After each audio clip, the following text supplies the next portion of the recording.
परम पूज्य स्वामी जी महाराज, हमारी संस्था के प्रमुख संस्था अध्यक्ष पूज्य हुजूर महाराज जी, आज के इस सत्संग समारोह में भाग ले रहे सभी सम्मानित सत्संग धर्म प्रेमी भाई बहनों, प्यारे बच्चों, आज आपके इस नगर पलवल में इस धर्मशाला में जय गुरुदेव धर्म प्रचारक संस्था मथुरा की तरफ से शाकाहारी सदाचारी मानव धर्म का आत्म कल्याणकारी संदेश होने जा रहा है, जिसकी आज हम सभी इंसानों को, सभी कौम जाति मजहब धर्म के लोगों को, सभी औरत मर्द बच्चे और बच्चियों को सुनने समझने जानने और मानने की बहुत बड़ी आवश्यकता। चूँकि आज का ये युग और समय इंटेलेक्चुअल यानी बौद्धिक वैज्ञानिक युग कहा जाता, आज करीब करीब सभी लोग संसार की भौतिक ज्ञान विद्या कुछ न कुछ पढ़े लिखे सब लोग हो चुके हैं। आज हर चीज़ों में तर्क और वितर्क होता। एक वक्त और समय था जब इस तरह से वैज्ञानिक उन्नति नहीं हुई थी, तमाम प्रकार की मशीनों का युग नहीं था। तो बूढ़े बुजुर्ग लोग जिस बात को कह देते थे, करीब करीब मेजॉरिटी में, बहुमत में सब लोग उस चीज़ को स्वीकार कर लेते थे। संतों महात्माओं की तो बात ही अलग थी। रामायण गीता धर्म कर्म, इस पर कोई तर्क और वितर्क नहीं होता था। लेकिन आज सबके बौद्धिक विकास के कारण छोटे छोटे बच्चे भी आज हर चीज़ में तर्क और वितर्क करते हैं। आप इस बात को अपने घर परिवार में भी अनुभव करते हैं कि अब वह वक्त और ज़माना नहीं रहा कि माता पिता जिस बात को कह दें बच्चे उसको तुरंत सपोर्ट कर जाए, मान जाए। हो सकता आपका वैचारिक मतभेद हो सकता। इसी तरह से राजा प्रजा हर जगह हम आप इस सस्पेंस और भ्रम को देखते रहते। एक तरह से संघर्ष की स्थिति पैदा करता। अगर कहीं मान लो इसमें ज़्यादा बिखराव आता कि रगड़े झगड़े की जड़ और बुनियाद बन जाता। यही चीज़ रिलीजियस सिस्टम धार्मिक मामले में भी देखी जाती है। एक आदमी धर्म के बारे में कुछ कहता है तो ही आपके ही घर में दूसरा धर्म के बारे में अपने दूसरे विचार व्यक्त करता है। चूँकि आज सब लोग यहाँ, आप हिंदू बैठे हो, हिंदुज़ में एक ही धर्म को सपोर्ट करते हो, लेकिन हिंदू धर्म में भी कितनी शाखाएं, कितने मत मतांतर, कितने गुरु, कितने पंथ हैं। एक ही घर परिवार में ही आप देखते हो, धर्म के नाम पर घर परिवार में सास का बहू से, बाप का बेटे से, भाई का भाई से तर्क वितर्क चलता रहता। एक भाई किसी गुरु को मानता, एक भाई किसी गुरु को मानता। एक भाई गंगा जमुना में स्नान करके मुक्ति को सपोर्ट करता। उसका विश्वास है कि गंगा गोदावरी में नहा लो, मुक्ति मिल जाएगी। और एक भाई गंगा जमुना का सीधा विरोध करता। बताओ, झगड़ा नहीं हो जाएगा? चाहे गलत हो चाहे सही हो। जो पीपल के पेड़ में भगवान को खोजता है, आप अगर उसका खंडन करोगे उस आदमी को जरूर दर्द होगा, कष्ट होगा, और जहाँ तक होगा वो आपसे संघर्ष करेगा, वैचारिक संघर्ष करेगा। फिर हाथापाई रगड़े झगड़े भी हो सकते हैं। ये तो हिंदू धर्म में आप देखते हो, बाकी दुनिया में कितने धर्म हैं? आज करीब 4200 धर्म ये धरती पर वजूद में आ चुके हैं। 2-4 का नाम तो आप हिंदुस्तान में भी जानते हो। जैसे हाँ अक्सर लोग कहते भाई हिंदू मुस्लिम सिख ईसाई, ये चारों हैं भाई भाई। हिंदू मुसलमान सिख ईसाई, जैनी पारसी बौद्धिस्ट पादरी यहूदी, ये 4-6-10 धर्म तो थोड़ा बहुत सबको याद है। लेकिन आज इस धरती पर धर्मों की संख्या करीब 4000 से ऊपर बताई जा रही। बताओ आप, सभी धर्मों का नाम याद करना कठिन हो जाएगा।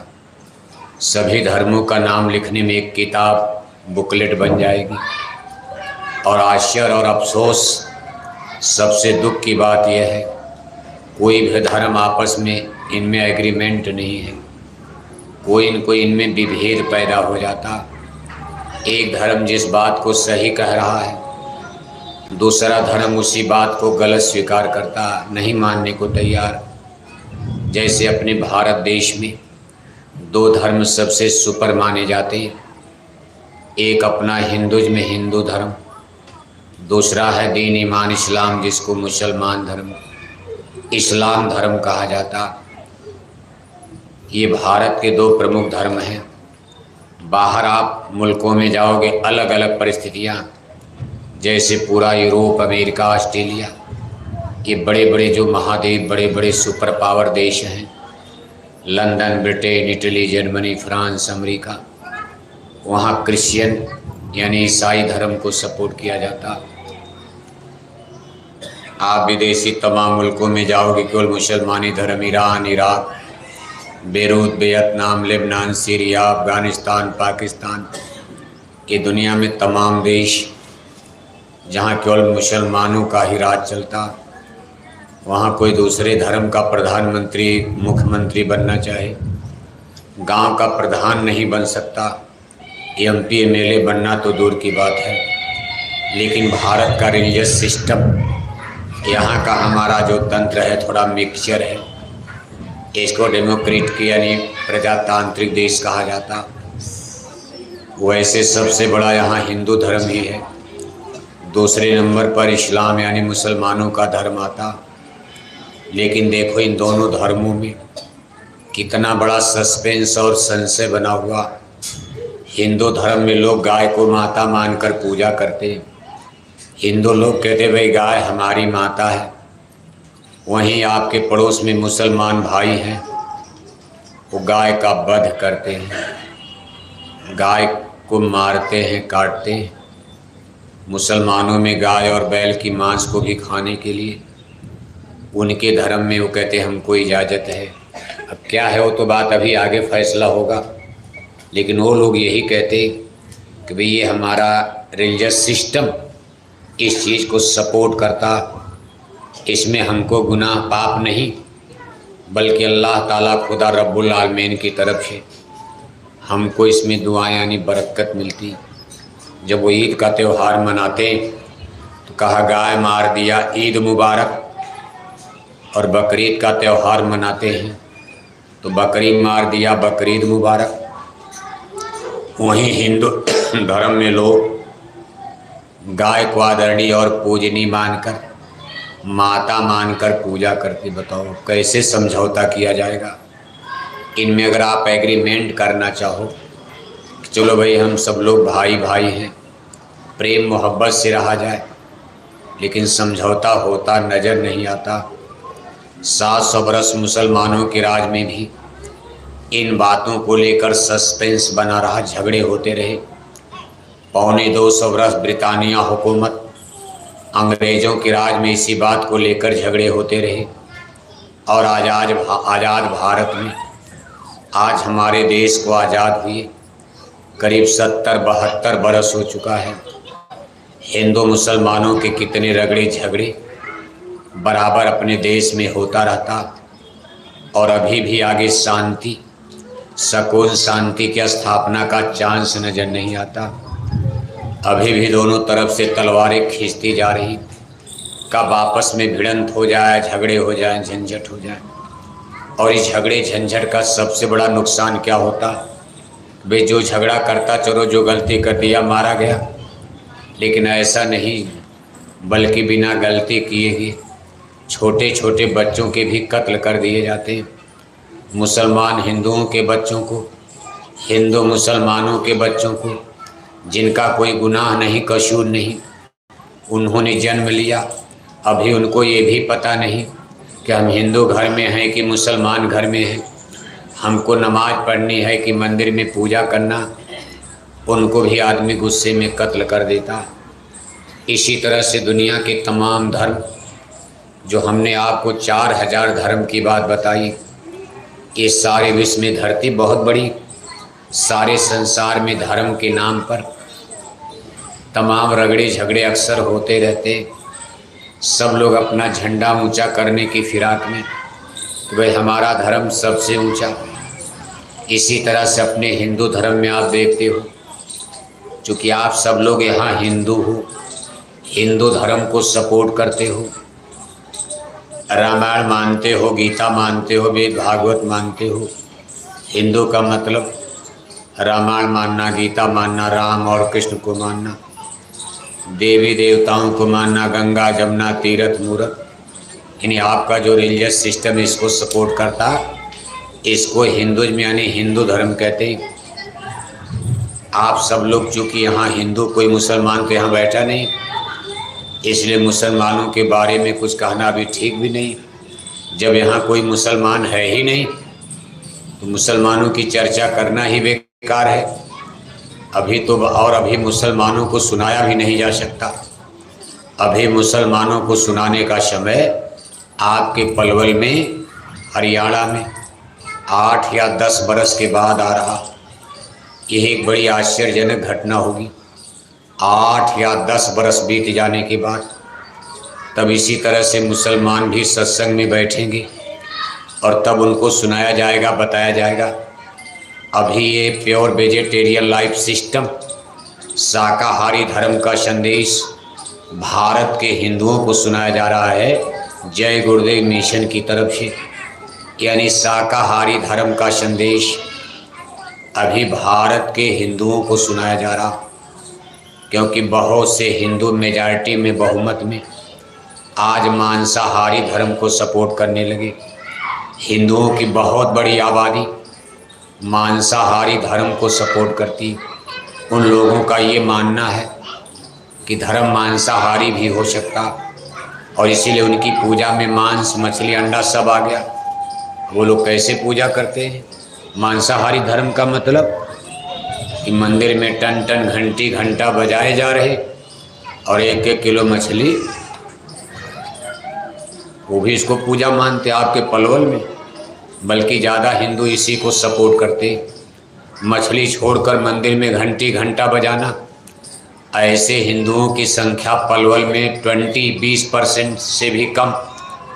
और मछली खाकर, अंडा खाकर, दारू पीकर मंदिर में टन टन घंटी घंटा बजाना, ऐसे हिंदुओं की संख्या आपके पलवल में 80%, यानी 80% से ज़्यादा मिल जाएगी।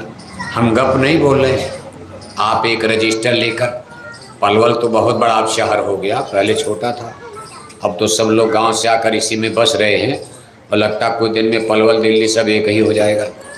वैसे ऐसा होता नज़र नहीं आ रहा है, क्योंकि गुरु संतों की वाणी है कि 10-10 कोस पर चिराग नजर आएंगे। जब ऐसा होता है, सब लोग शहर नगर की तरफ भौतिकता में भागते हैं, तो इस संसार में जलजला भी आता। कोई ऐसी घटना हो जाएगी, शहर से भागने लगोगी, कहोगे गांव देहात अच्छा है बाबा, ये कोठियाँ तो बड़ी खतरे की हैं, इसमें बीमारियां फैल रही हैं। फिर कोई कहेगा भाई भूकंप आ गया। भूकंप आएगा, मान लो धरती हिलने लगी, तो छान छप्पर में क्या घाटा?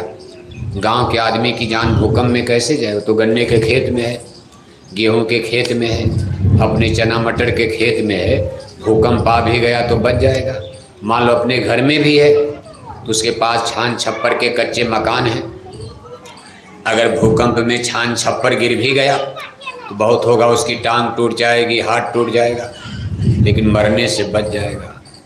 लेकिन दिल्ली, पलवल, फरीदाबाद, बल्लभगढ़, ये 10-10, 20-20 मंजिल की कोठियाँ जो बनाए हो आप, अगर मान लो भूकंप आता है और आएगा, हम श्राप देने नहीं आए, लेकिन एक न एक दिन होने वाला है। जिस दिन भूकंप का जलजला आएगा, ये कोठियाँ ताश के पत्ते की तरह बिखरेगी, जमींदोज हो जाएंगी, फिर इन कोठियों में रहने वाला कोई बचेगा नहीं। ऐसा नहीं, सब थोड़ा मर जाएंगे। अभी ऐसा संकेत नहीं है। लंका में विभीषण नहीं बच गए भाई, विभीषण तो बच ही गए। लंका में कहा रहा न कुल कोई रोव निहारा, सजा मिली लेकिन ऐसे अधर्मी पापियों को मिली। लेकिन विभीषण ऐसे लोग तो लंका में भी बच गए, पूरी लंका जल गई। जारा नगर निमिष एक माही, और एक विभीषण का घर गृह नाही। विभीषण की झोपड़ी बच गई और तमाम घर मकान महल किला सब जल गया। ऐसा नहीं कि पूरा पलवल दिल्ली खत्म हो जाएगा, लेकिन तब होगा क्या? जो लोग बचेंगे वो कान पकड़ लेंगे कि अब ऐसी कोठी नहीं बनाएंगे, 50 मंजिला वाली कोठी अब नहीं बनेगी, चलो गांव की तरफ, शुद्ध हवा मिलेगी, शुद्ध पानी मिलेगा, और फिर ऐसा सिस्टम बनेगा कि गांव में लोगों को वह सुख मिलेगा जो पलवल शहर में नहीं है। आप सुख के लिए ही तो पलवल में भाग रहे हो शहर में, कि गांव में बड़ी तकलीफ है, बिजली नहीं आती, स्कूल नहीं, अस्पताल नहीं, बच्चों की दवाई पढ़ाई नहीं, आधी रात को अटैक आ गया, गांव में अस्पताल नहीं, शहर में रहेंगे तुरंत अस्पताल में जाएंगे। गोया शहर में भी तो लोग मर जाते हैं, अस्पताल में नहीं मरते। अभी मरना तो एक अलग चीज़ है, जब मरना ही है तो दिल्ली के एम्स में रहोगे, डॉक्टर बड़े बड़े बैठे हैं, पिंजड़े से पक्षी उड़ जाएगा, कौन बचा सकता? नहीं मरना है तो आप जंगल में अकेले रहोगे, कुछ भी हो जाएगा, नहीं मरो तो मरना जिस दिन है। भारत के 2 प्रधानमंत्री नहीं मारे, इसी दिल्ली में मार दिए गए। 17 लाख की मल्टी पावर, जिनके पास इतनी बड़ी सुपर पावर, देखो 2 प्रधानमंत्री मार दिए गए। पहले माँ प्रधानमंत्री, यानी स्त्री प्रधानमंत्री, और मार दिया बंदूक से, छलनी कर दिया। फिर उनके बेटे प्रधानमंत्री बने, उनको तमिलनाडु में ले जा कर के मार दिया, बम से उड़ा दिया। उनके 17 बॉडीगार्ड भी मर गए जो उनकी सेवा में थे, गोली बंदूक लेकर कि हम इनकी रक्षा करेंगे। 17 सिपाही मल्टी के मार दिए गए उनके साथ।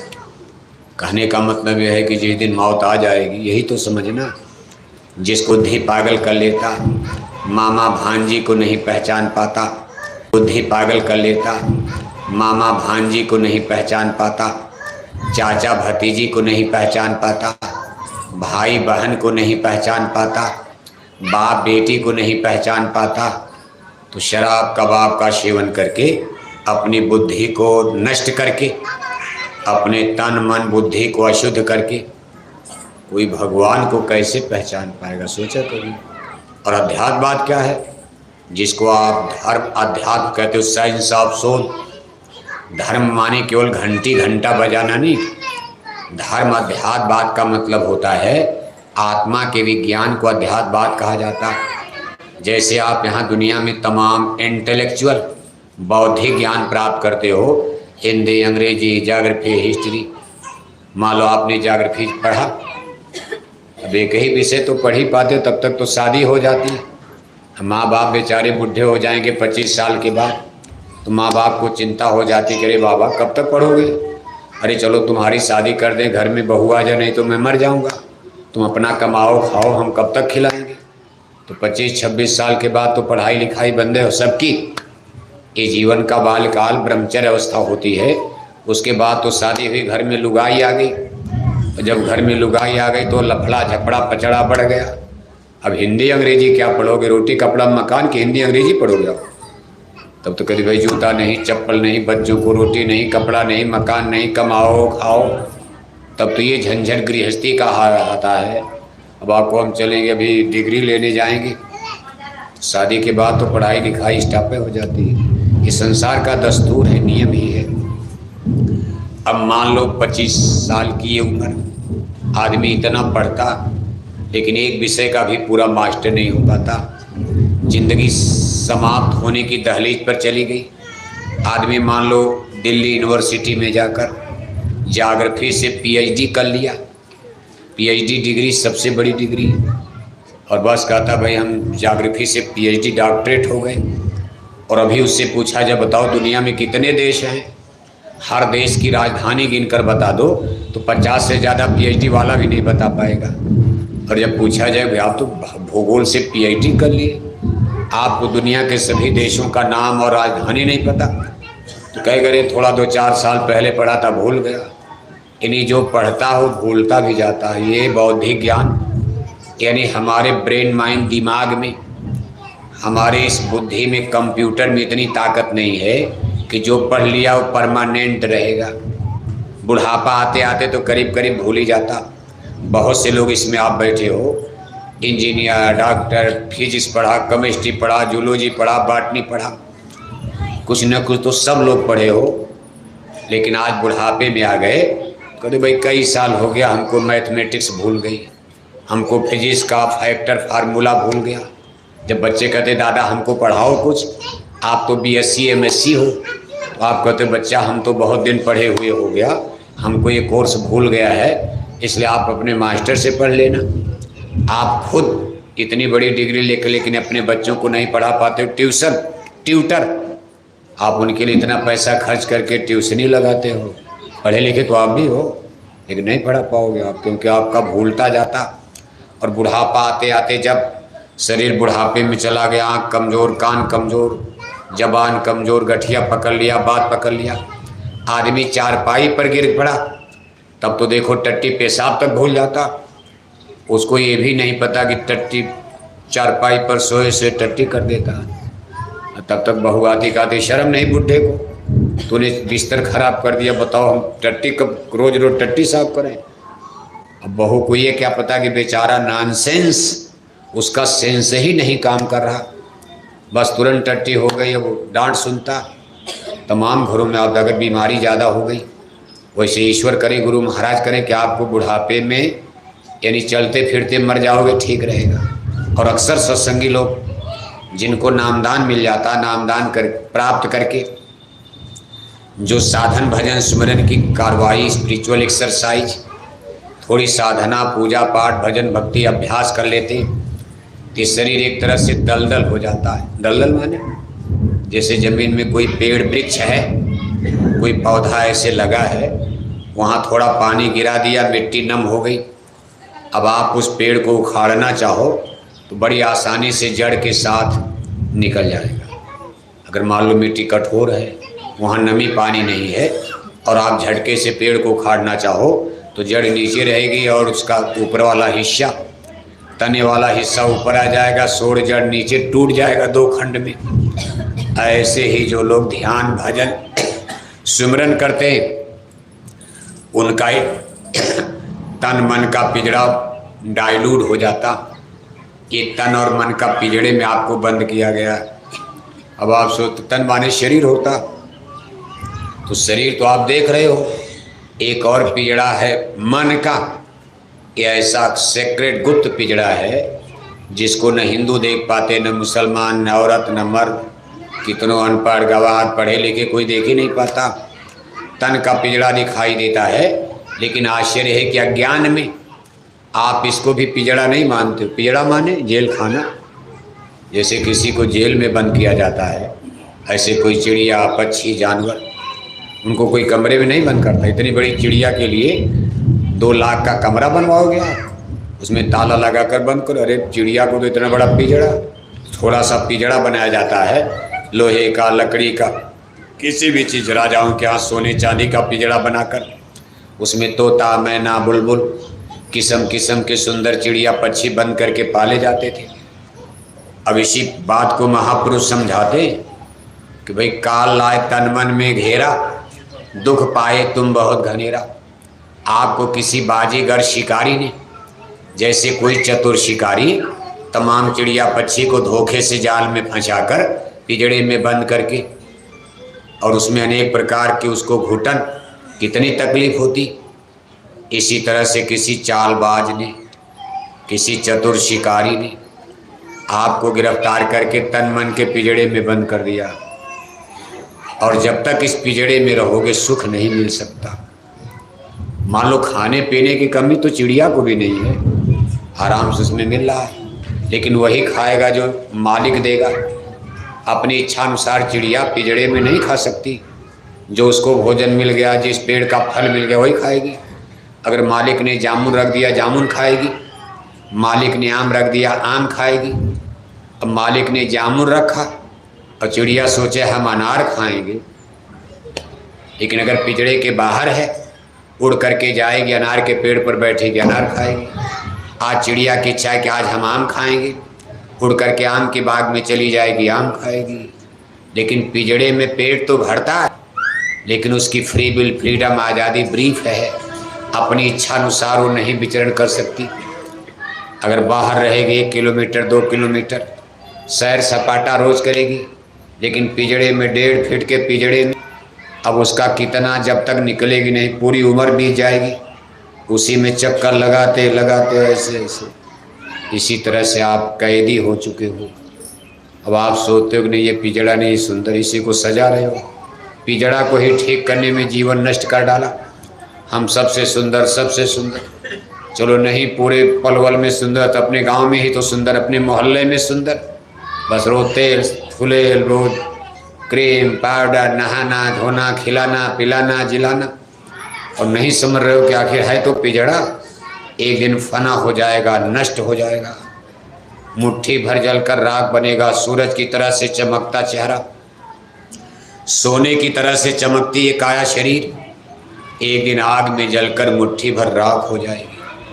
चाहे मिस इंडिया कोई बन जाए, मिस वर्ल्ड है, अब तो देखो विश्व सुंदरी की प्रतियोगिता होती, उनको इनाम करोड़ों रुपए इनाम दिए जाते। मिस इंडिया जो भारत में सबसे ज़्यादा सुंदर, उसको भी करोड़ों रुपए। फिर मिस हरियाणा, मिस पलवल जिला में ही प्रतियोगिता होती। लेकिन आदमी ये नहीं सोचता भाई पिंजड़ा जिसने बनाया उसको धन्यवाद दो, आपने बनाया। अगर आपको लंगड़ा लूजा बना देता तब क्या करते, अपने से आँख बन जाती। एक आँख का बना दिया होता, अंधा बहरा बना दिया होता तो कौन सी प्रतियोगिता आप करते।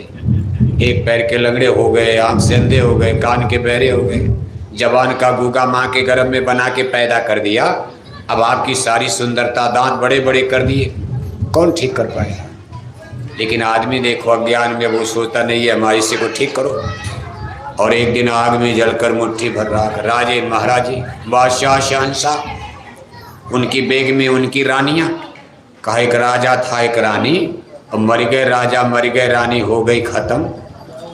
आप तो दिल्ली के करीब रहते हो, राजाओं का इतिहास, मुसलमान सुल्तानों का, उनकी बेगमों का इतिहास। दिल्ली में देखो कितने बड़े बड़े किले महल बने, आज भी गवाही दे रहे, लेकिन आज सब लोग छोड़ करके उसको चले गए। यानी और फिर आज़ाद नहीं हुई। अब इसी चीज़ पर विचार करना। मान लो ठीक है एक बार तन मन का पिंजरा टूट गया, मान लो आपकी मौत हो गई, आए शरीर आग में घर वालों ने जला दिया, तो आप कहोगे मुक्ति मिल गई, हम मुक्त हो गए। ऐसा नहीं है। शिकारी ने ऐसा इंतजाम कर दिया, एक और चीज़ उन्होंने नियम बना दिया, इसमें बैठ करके जो कर्म करोगे, कर्म कॉन्स्टिट्यूशन इसको कहते हैं। मानव जन्म पाकर जो आप कर्मों का बीज बो रहे हो, अभी आपके पीछे लगा दिए जाएंगे। ये नहीं कि मरने के बाद आपके कर्मों का बीज जल जाएगा, आग में नष्ट हो जाएगा। शरीर तो जल गया, लेकिन शरीर के द्वारा जो आपने कर्म बीज बोया, कर्म किया, ये आग में नहीं जलता। ये जीव के साथ बध करके चलता, गिलाफ लपेट कर जीव के साथ पहुंचता, उस ईश्वर की अदालत में खड़ा किया जाता, फिर तन मन के पिंजड़े में भेजा जाता।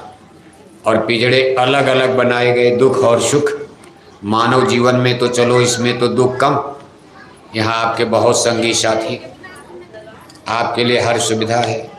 लेकिन मान लो गाय के पिंजड़े में डाल दिया, तब मान लो कोई आपसे आपकी भूल हो रही है, कोई गलती कर रहे हो, जैसे कोई बकरी मुर्गी मार रहा, मानव जन्म पाकर आप बकरी मुर्गी मार रहे हो, अगले जन्म में नाराज होकर उन्होंने बकरी बना दिया, अब आप मारा जाएगा, कसाई ले जाएगा, बोटी बोटी काटेगा।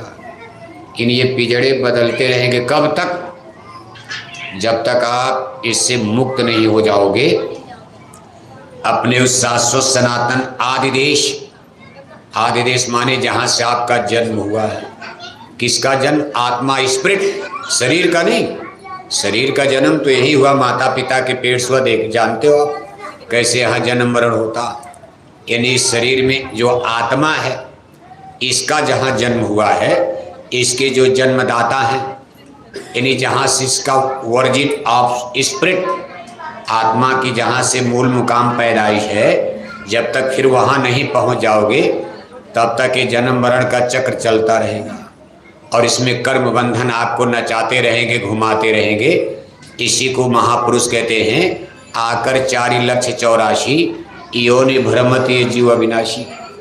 84 लाख नस्ल, 84 लाख जातियों का शरीर, पिजड़ा। शरीर माने पिजड़ा। अभी बात तो सिद्ध हो गई कि ये शरीर पिजड़ा है, आपको इसमें गिरफ्तार किया गया है कि ये आपके लिए बंधन बन गया। इस तरह के आप मानव शरीर की तरह 84 लाख किस्म का उन्होंने रंग बिरंगा पिजड़ा बना दिया है। इनको 4 वर्ग में बांटा गया है, इनका डिवाइडेशन बंटवारा, अंडज पिंडज जुखमज स्थावर। और इसमें अलग अलग नस्ल के अनेक अनेक नस्ल जातियों के सर्प, अनेक अनेक नस्ल जातियों के बिच्छू, अनेक अनेक नस्ल जातियों के फल फूल पेड़ पौधे अनाज, अनेक अनेक नस्ल जातियों के अच्छ कच्छ मगरमच्छ मछली।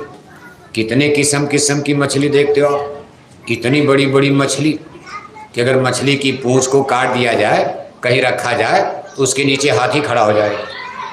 यानी गहरे समुंदर में इतनी बड़ी बड़ी मछली है कि मछली की छोटी सी पूंछ। अब यहाँ गंगा जमुना में मछली मिले, उनकी कितनों पूंछ काटोगे लेकिन कितनी बड़ी मछली। एक गधा घोड़ा नहीं, कुत्ता बिल्ली नहीं उसकी पूंछ में खड़ा हो पाएगा।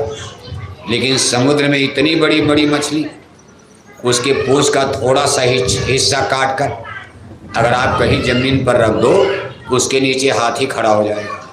वो मछलियाँ कितनी बड़ी होती होंगी। इसी तरह से ये सब देखो, और सब में स्पिरिट है। आप कहोगे भाई हम उसमें क्यों जाएंगे, लेकिन आप उसी से होकर आए हो। ये आपके बस का है ही नहीं। हानि लाभ जीवन मरण, सुनो भरत बाबी प्रबल, बिलख कहो मुनिनाथ।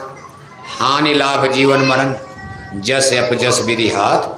आप कहो हम मछली में, हम कीड़े मकोड़े में, पेड़ पौधे में, इतने सुंदर, हम इतने बड़े इंटेलेक्चुअल ज्ञानी विज्ञानी, हम कब मछली बने कीड़े मकोड़े। लेकिन संत कह रहे हैं कि धोखा मत खाना, ये परमेश्वर का नियम है, आपके बस में है ही नहीं। क्योंकि जिस दिन मौत आ जाएगी, मौत की शहजादी आएगी, पकड़कर सिपाही आपको ले जाएंगे, कोई आपका संगी मित्र नहीं है, कौन बचाएगा। यहाँ आपको पुलिस पकड़ कर ले जाती है, तमाम कोर्ट कचहरी में वकील बैरिस्टर सब आपके लिए मदद में, पैसे रुपए घूस घास, MP MLA मंत्री मिनिस्टर अधिकारी कर्मचारी, थोड़ा बहुत शोर सिफारिश भी चल जाता। लेकिन उसकी अदालत में जब तुम चढ़ोगे, पूछेगा हाकिम तो क्या तुम कहोगे। वादिन की कर याद मुसाफिर, जादिन चल चल होई। आपको अकेले चलना, बेटे बेटियां छूट गए, रिश्तेदार छूट गए, घर परिवार छूट गए, सगे संबंधी छूट गए, रुपया पैसा छूट गया, हिंदी अंग्रेजी छूट गई, आपके तीर तलवार बंदूक बम छूट गए, जमीन जायदाद बगीचा छूट गया, कोठी हवेली छूट गई, शरीर भी छूट गया। ये देखो शरीर भी छूट गया। स्पिरिट यानी आत्मा, जीव को अकेले चलना। और उसकी अदालत में सबसे पहले खड़ा किया जाता। सबसे पहले मौत के बाद जीव को कहाँ ले जाया जाता है, कहाँ ले जाया जाता। बाबू साहब, बाबू साहब देखो, बताओ बाबू साहब। बाबू साहब, अब बुढ़ापे में आदमी का यही सब मरने की निशानी होती है ना। बुढ़ापे में नींद ज़्यादा आने लगती है तो समझ लो बस अब आदमी कोमे में चला जाता है। ऐसा कोमा में गया फिर लौट ही नहीं पाता, बुद्धि गई, दिमाग गया, सब गया। आदमी इसी पर घमंड। ये भी रेलवे के अधिकारी रहे हैं, अकाउंटेंट अफसर, सूट बूट टाई कोट बांधे, कितना रुतबा रहा होगा। अब देखो एक कुर्सी पर हत्था भी नहीं, गिरेंगे तो टूट ही जाएगा पैर। हत्था नहीं, उसमें जरा सावधान होकर बैठिए, वो आ ही जाएगी। सब क्यों आती भाई, आप ही का दोष नहीं है।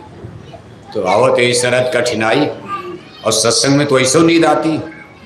आवत यही शरत कठिनाई, राम कृपा बिन आई न जाई। करिय कष्ट आवे जो कोई, आवत नींद जुड़ाई हुई। नाच नौटंकी सिनेमा पिक्चर गाना बजाना में तो नींद नहीं आती, लेकिन सत्संग में नींद आती। अच्छे काम में तो आएगी, अच्छे काम में आ जाती है। इसीलिए कठिन है, कठिन है।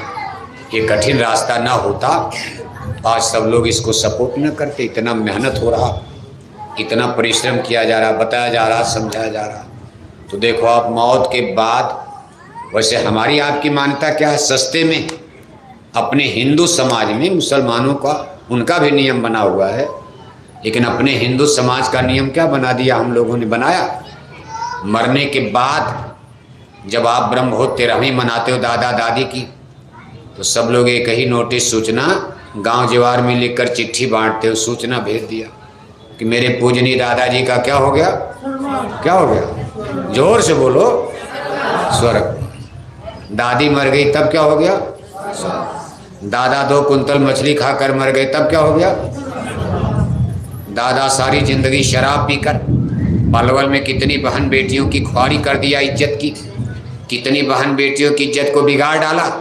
और आज दादा मर गए, आज 13ही है, उनकी भी 13ही में नोटिस जारी हो गई। क्या हो गया? स्वर्गवास। जिसने इतनी बड़ी गलती किया कि सरकार ने फांसी पर चढ़ा दिया। दिल्ली के तिहाड़ जेल में फांसी पर किसको चढ़ाया जाता है? जो सबसे बड़ा गलती पाप करता है उसको शासन प्रशासन दिल्ली के तिहाड़ जेल में फांसी पर लटकाता।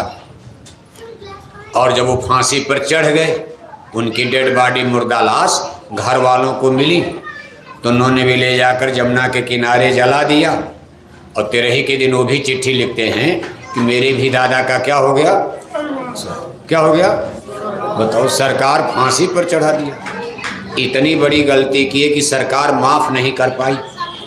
यहाँ की सरकार फांसी पर चढ़ा दिया और वहाँ की सरकार माफ कर देगी।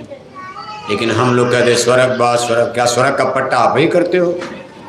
अगर इसी तरह सब लोग स्वर्ग चले गए तो कोई हिंदू अब तक नरक गया होगा? पलवल में कोई नरक गएगा? मान लो मुसलमानों का छोड़ो, उनका क्या करते वो भी आपको बताया जाएगा। लेकिन अभी हमने कहा 8-10 साल के बाद सब बताया जाएगा। अभी हिंदुओं को बताया जा रहा है। अगर इसी तरह सब लोग हम लोगों के नोटिस सूचना लिख देने से स्वर्ग चले गए, आपके पलवल जिला में कोई हिंदू नरक गया होगा? और फरीदाबाद में कोई गया होगा? गुड़गांवा में, रेवाड़ी में, भिवानी में, कुरुक्षेत्र पानीपत में, पंजाब में, उत्तर प्रदेश में कोई हिंदू नरक गया होगा? तब तो भगवान का नरक खाली है पड़ा होगा। नरक खाली और स्वर्ग में रहने की जगह नहीं। ऐसा नहीं होता। कितना इसको अंधविश्वास कहते हैं, इसको आडंबर और पाखंड अंधविश्वास कहा जाता। स्वर्ग नरक जाने का रास्ता तो मास्टर बताएंगे। भाई अंग्रेजी पढ़ना मास्टर खोजो, आपको गणित पढ़नी मास्टर खोजो, बिजली का काम सीखना मास्टर खोजो, गाड़ी मोटर चलाना मास्टर खोजो, टीचर ट्यूटर कोई उस्ताद खोजो। अब आप जो मुक्ति जन्म मरण के बारे में जानते हैं, जीव को माँ के गर्भ में कैसे उतारा गया, मौत के समय इसको कैसे निकाला जाता, कैसे आदमी से ले जाकर गाय बैल में डाल देते हैं, कैसे कुत्ता बिल्ला में बंद किया जाता, कैसे जन्म कैसे मरण होता, कैसे नरकों की आग में ले जाकर जलाते, कैसे स्वर्ग वैकुंठ बहिष्ठ मिलता, कैसे देवी देवता ईश्वर भगवान का दर्शन दीदार होता। इन सारे गूढ़ ज्ञान को जानने समझने के लिए बिना मास्टर के कैसे जान पाओगे? वही मास्टर उनका स्कूल होता। जैसे हिंदी अंग्रेजी वाला स्कूल चलता, अब स्कूल में कोई मास्टर ना हो तो रोज़ स्कूल जाओ आदमी, बच्चे बच्ची काका गागा नहीं पढ़ पाएंगे।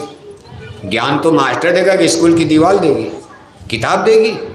किताब तो बाजार में बिक रही पलवल में, खरीद कर घर घर में बांट दो और मास्टर ना मिले, किताब का ज्ञान सीधे बच्चे कैसे? मास्टर तो समझाएगा। इसी तरह से साइंस आप सोच, 2 विद्या है। एक विद्या जड़ विद्या, जिसको अपरा विद्या, इंटेलेक्चुअल बौद्धिक विद्या, भौतिक विद्या, जिसके लिए स्कूल कॉलेज यूनिवर्सिटी जगह जगह देखो, पलवल में दिल्ली में जगह जगह, और बच्चे बच्चे उसमें डिग्री ले रहे हैं, पढ़ लिख रहे हैं। दूसरी विद्या को कहते हैं चेतन विद्या, परा विद्या, आध्यात्मिक विद्या, आत्मा का विज्ञान, परमात्मा का ज्ञान विज्ञान। कहा विद्या पर अविद्या दो, जड़ विद्या और चेतन विद्या। तो जड़ विद्या में तो मास्टर ही मास्टर, प्राइमरी से लेकर यूनिवर्सिटी तक मास्टर मास्टर। और अध्यात्म विद्या को जानने के लिए किसको मास्टर? पीपल का पेड़ किसको मास्टर बना लिया? किसको बना लिया? पीपल का पेड़, जामुन का पेड़, महुआ का पेड़, जमुना का पानी, गंगा का पानी, गोदावरी का पानी, नर्मदा का पानी, हिमालय का पहाड़, विंध्याचल का पहाड़, सतपुड़ा का पहाड़, मंदिर का पहाड़, देवालय शिवालय, पत्थर कंकड़ पत्थर। बताओ कभी आप इस पर विचार करते हो? जड़ विद्या ज्ञान को सीखने के लिए जो मौत के बाद खत्म हो जाएगी, हिंदी, अंग्रेजी, geography, history, physics, chemistry, math, algebra, zoology, botany, जो कुछ पढ़ते हो उसके लिए प्राइमरी से लेकर यूनिवर्सिटी तक master master master master, teacher, tutor, master, professor. आपकी ज़िंदगी में सैकड़ों मास्टर मिल करके आपको पढ़ाए, तब भी पूरी डिग्री नहीं ले पाए, फेल होते गए। और आध्यात्मिक विद्या, आत्मा परमात्मा का विज्ञान जानने समझने के लिए किसी गुरु की खोज करनी चाहिए। इसीलिए अध्यात्मवाद गुरुमत के सिद्धांत पर चलता, जिसको सनातन धर्म कहा जाता। सनातन का मतलब एक होता। जिस दिन ये धर्म धरती पर उतरा उस दिन सनातन था, एक था। तब दुनिया में कोई मुसलमान नहीं था, हिंदू नहीं था। इस चीज़ को थोड़ा पीछे चल करके समझो। जिस दिन ये धरती बनाई गई और जब परमेश्वर ने इस धरती पर मानव सृष्टि की स्थापना की, सबसे पहले मानव का जन्म हुआ है। साइंस विज्ञान तो कुछ कहता, पहले वायरस पैदा हुए, धीरे धीरे धीरे धीरे वायरस से फिश, और उससे बंदर बन गए, बंदर से फिर आदमी बन गए। लेकिन साइंस ऑफ सोल अध्यात्मवाद में हमारे स्पिरिचुअल लिटरेचर्स, संत महात्मा फकीर, virgin of universe, virgin of health और वर्जिन ऑफ लाइफ, कैसे ब्रह्मांड बना। ब्रह्मांड माने सूरज, चांद, तारे जो आप देख रहे हो कैसे बना है। फिर ये धरती कैसे बनी और धरती पर जीव कैसे पैदा हुए। अध्यात्मवाद, आध्यात्मिक थियरी कहती है कि सबसे पहले यहाँ मानव जाति पैदा हुई। गाय, बैल, बकरी, मुर्गी, सुअर, कीड़े मकोड़े, पेड़ पौधे तो बाद में बने। यानी जो 4 खान 84 की आप बात सुनते हो, 84 लाख जोनियों में सबसे पहले यहाँ मानव जाति बनाई गई। और मानव जाति बना करके इनमें एक एक स्पिरिट, जैसे बिजली का बल्ब है लेकिन बिजली न हो, आपके घर में हजारों बल्ब रखा है और घर में पावर है नहीं, बिजली नहीं, बल्ब जलेगा।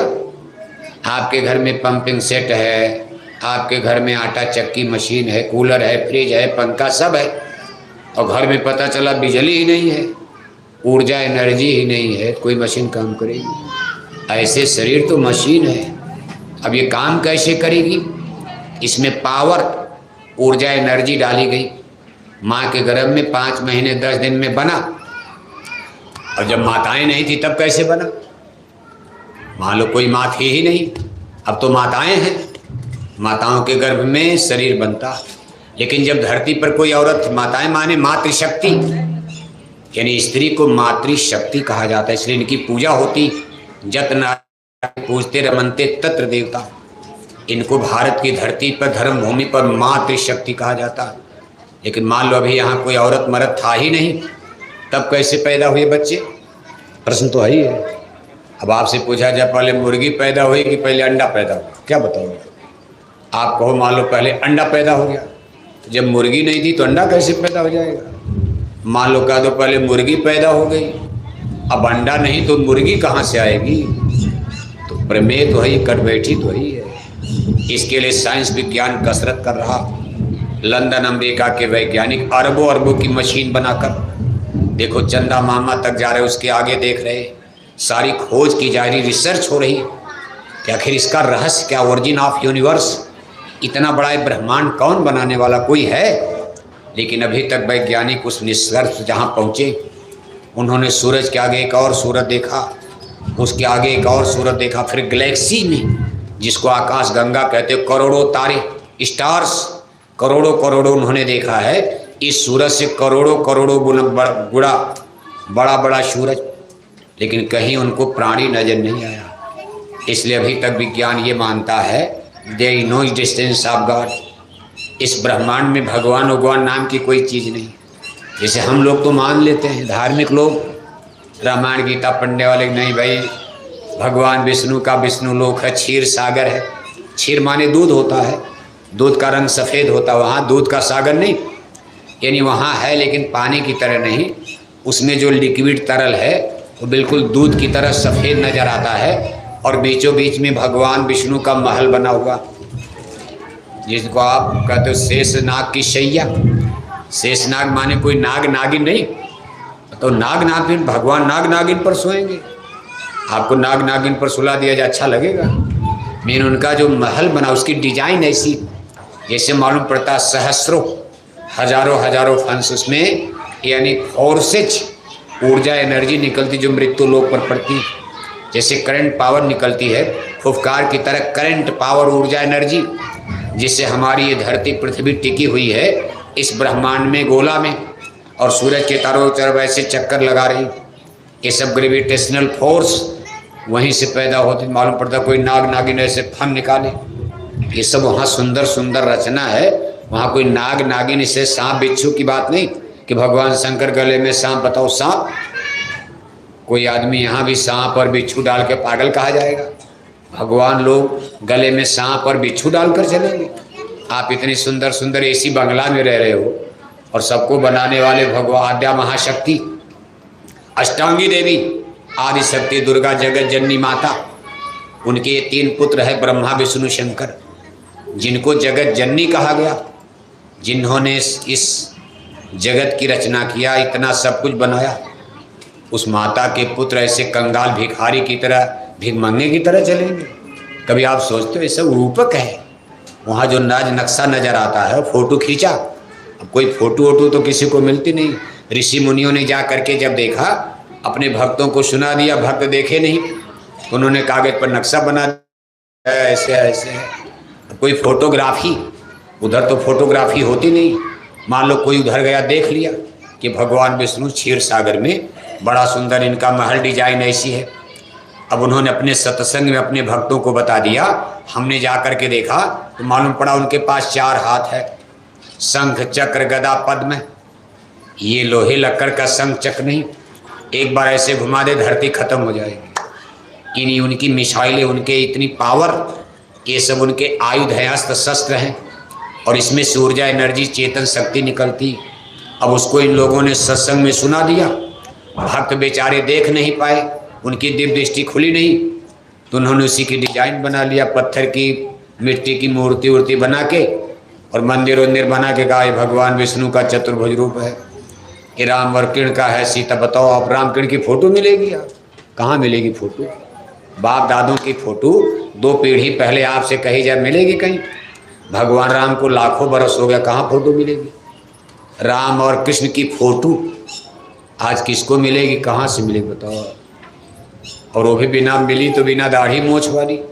14 बरस राम जंगल में नाई लेकर गए थे, अयोध्या से गए थे, सीधे निकाल दिए गए, भाई चलो जमीन पर सोना है, बलकल पहनना, भूमि सैन बलकल बसन, कंदमूल फल फूल है, तेन सदा सब दिन मिले, ताई समय अनुकूल है। 14 बरस अगर आदमी की दाढ़ी बाल ना बने तो उसकी दाढ़ी कितनी बड़ी हो जाएगी, मन जमीन लट पकड़ लेगी। साल भर दाढ़ी मोछ न बनाओ, कितनी बड़ी दाढ़ी हो जाएगी। तमाम लोग 6 महीने में दाढ़ी बढ़ा के साधु बन जाते, अगले साल जा कर के संत हो जाते, तीसरे साल में परम संत हो जाते। दाढ़ी इतनी तेज बढ़ती, 6 महीना ना बनाओ आपकी इतनी बड़ी हो जाएगी। 14 बरस राम लक्ष्मण का दाढ़ी बाल नहीं बना। ये फोटो किसी के पास है भारत में? कोई अपने घर में रखता है? राम लक्ष्मण बिना मोछ के, बिना दाढ़ी, बताओ जवानी बीत गई तभी बिना दाढ़ी मोछ। भगवान राम की दुनिया से फिर भी बिना दाढ़ी, बुढ़ापे बिना दाढ़ी मोछ। बिना दाढ़ी मोछ के आदमी को क्या कहा जाता है? मान लो आप ही में से देखो, इतना हम लोग बैठे हैं, अगर इनमें किसी के पास दाढ़ी मोछ एकदम एको बाल ना हो तो उनको वीर कहा जाएगा? क्या कहोगे? जिसके पास दाढ़ी मोछ तो उल्टा शब्द कहा जाता है। लेकिन अब यह है कि ये सब चीज़ें हमने आपने मनगढ़ंत कल्पना में, इसका मतलब नहीं कि उनको मानना दोष है, लेकिन कुल मिलाकर के सत्य को जानो, सत्य को समझो। और ये चीज़ें जब देखोगे, जब आप ऊपर चलोगे तो, और इसके लिए अध्यात्मवाद आपको सपोर्ट करेगा। अध्यात्मवाद गवाही देता कि नहीं भाई ऊपर सब कुछ है। श्रीमद् भागवत गीता में भी लिखा है, रामायण में भी ब्रह्मांडों के बारे में लिखा है। उसको थोड़ा सा आप जानने समझने की कोशिश। रामायण तो रोज पढ़ते हो, भागवत कथा पलवल में बहुत होती है और आप सुनते हो। उसमें भगवान के ने खुद बयान किया, जिसमें अर्जुन को मोह होता, अर्जुन गांडीव धनुष पटक देते हैं, युद्ध करने से इनकार कर देते। भगवान के कहते अर्जुन ऐसे समय में धोखा दे दिया, युद्ध का समय आ गया और इनकार कर रहे हो। हे अर्जुन आप युद्ध करो, आपका धर्म है कर्तव्य युद्ध करना। अर्जुन ने कहा केशव नहीं, मेरे बस का युद्ध अब है ही नहीं। जब भगवान के ने पीछे मुड़कर देखा, अर्जुन बेचारे गड़गड़ गड़गड़ कांप रहे थे। जो आदमी इस तरह से कांप रहा, लड़ाई क्या लड़ेगा। तब भगवान के ने समझ लिया बस मामला गड़बड़ हो गया। अब उनको देखो समझा रहे, युद्ध के लिए तैयार कर रहे हैं। और असली बात यह है कि अर्जुन डर गए थे। क्यों डर गए? कौरव सेना बहुत बड़ी थी और उसमें संसार के सबसे बड़े महावीर भीष्म पितामह सेनापति थे। यानी आज के 5000 वर्ष पहले आपके इसी हरियाणा की धरती पर कुरुक्षेत्र में, तब ये सब इलाका देखो बिल्कुल जंगल खाली था, तब तो लड़ाई हुई। यानी करनाल में जहाँ कर्ण मारे गए उसका नाम करनाल पड़ गया। कुरुक्षेत्र, करनाल, यमुना नगर, यानी यमुना नदी के इस पार, इन ये इलाका बिल्कुल खाली पड़ा था। 150 किलोमीटर, 150 किलोमीटर की रेंज में 18 दिन युद्ध चला था। 150 किलोमीटर यानी 50 कोस। क्यों कि जहाँ एक दिन लड़ाई होती थी कई लाख सिपाही मर जाते थे। मुर्दा लाश, उस पर हाथी घोड़ा कौन दौड़ाएगा। अपने ही घर परिवार के लोग मरे पड़े हैं। रात भर में कितना कोई फिर सुबह युद्ध करना, बेचारे थक जाते थे। कौन जलाएगा, कौन जलाने जाएगा उनको। सुबह लड़ाई लड़ने को वहाँ जलाएंगे जाके। तब वो लोग जगह बदल देते, कहीं इनको खाने दो। वहाँ गिद्ध और सियार और ये और वो जानवर आकर राजाओं की मांस को नोच नोच कर, राजे महाराजे थे सब, मलट्टी कोई मामूली आदमी नहीं थे, सारे राजवंश लग गए थे। कुरुक्षेत्र मैदान में देश विदेश के सारे राजवंश, सारे राजकुमार युद्ध मैदान में डटे थे। 55 लाख की मलट्टी ने उसमें भाग लिया था। और जब 19वां दिन आया केवल 15 आदमी जिंदा बचे। कितना बड़ा युद्ध था। 15 आदमी कौरव दल में, 15 आदमी पांडव दल में और 3 आदमी कौरव दल में बचे थे। बाकी 55 लाख मर गए। धरती खून से लाल बताई जाती। तो देखो इसी कुरुक्षेत्र मैदान में अर्जुन ने जब देखा कि भाई कौरव दल तो बहुत बड़ा और भीष्म पितामह नेतृत्व कर रहे हैं, यानी दुर्योधन की सेना के सेनापति हैं। भीष्म पितामह उसमें संसार के सबसे बड़े वीर माने जाते थे। सुपर पावर, यानी जितनी इंसान जाति पूरी दुनिया में कहोगे तब लंदन अमेरिका कहाँ था। तब लंदन अमेरिका का नामो निशान नहीं था। 5000 वर्ष पहले की कथा है। उस समय भारत को the great master of the world, विश्व गुरु कहा जाता था। उस समय भारत को सोने की चिड़िया, गोल्डन बर्ड कहा जाता था। यानी 5000 साल पहले सोने की चिड़िया का मतलब सबका घर मकान सोने का नहीं था। सोने की चिड़िया का मतलब भारत की धरती पर कोई भीख मांगता नजर नहीं आता था। यानी गरीबी नाम की चीजें नहीं थी, दानी लोग थे। अगर नहीं भी ले जाओ, कितना लोग ले जाओ।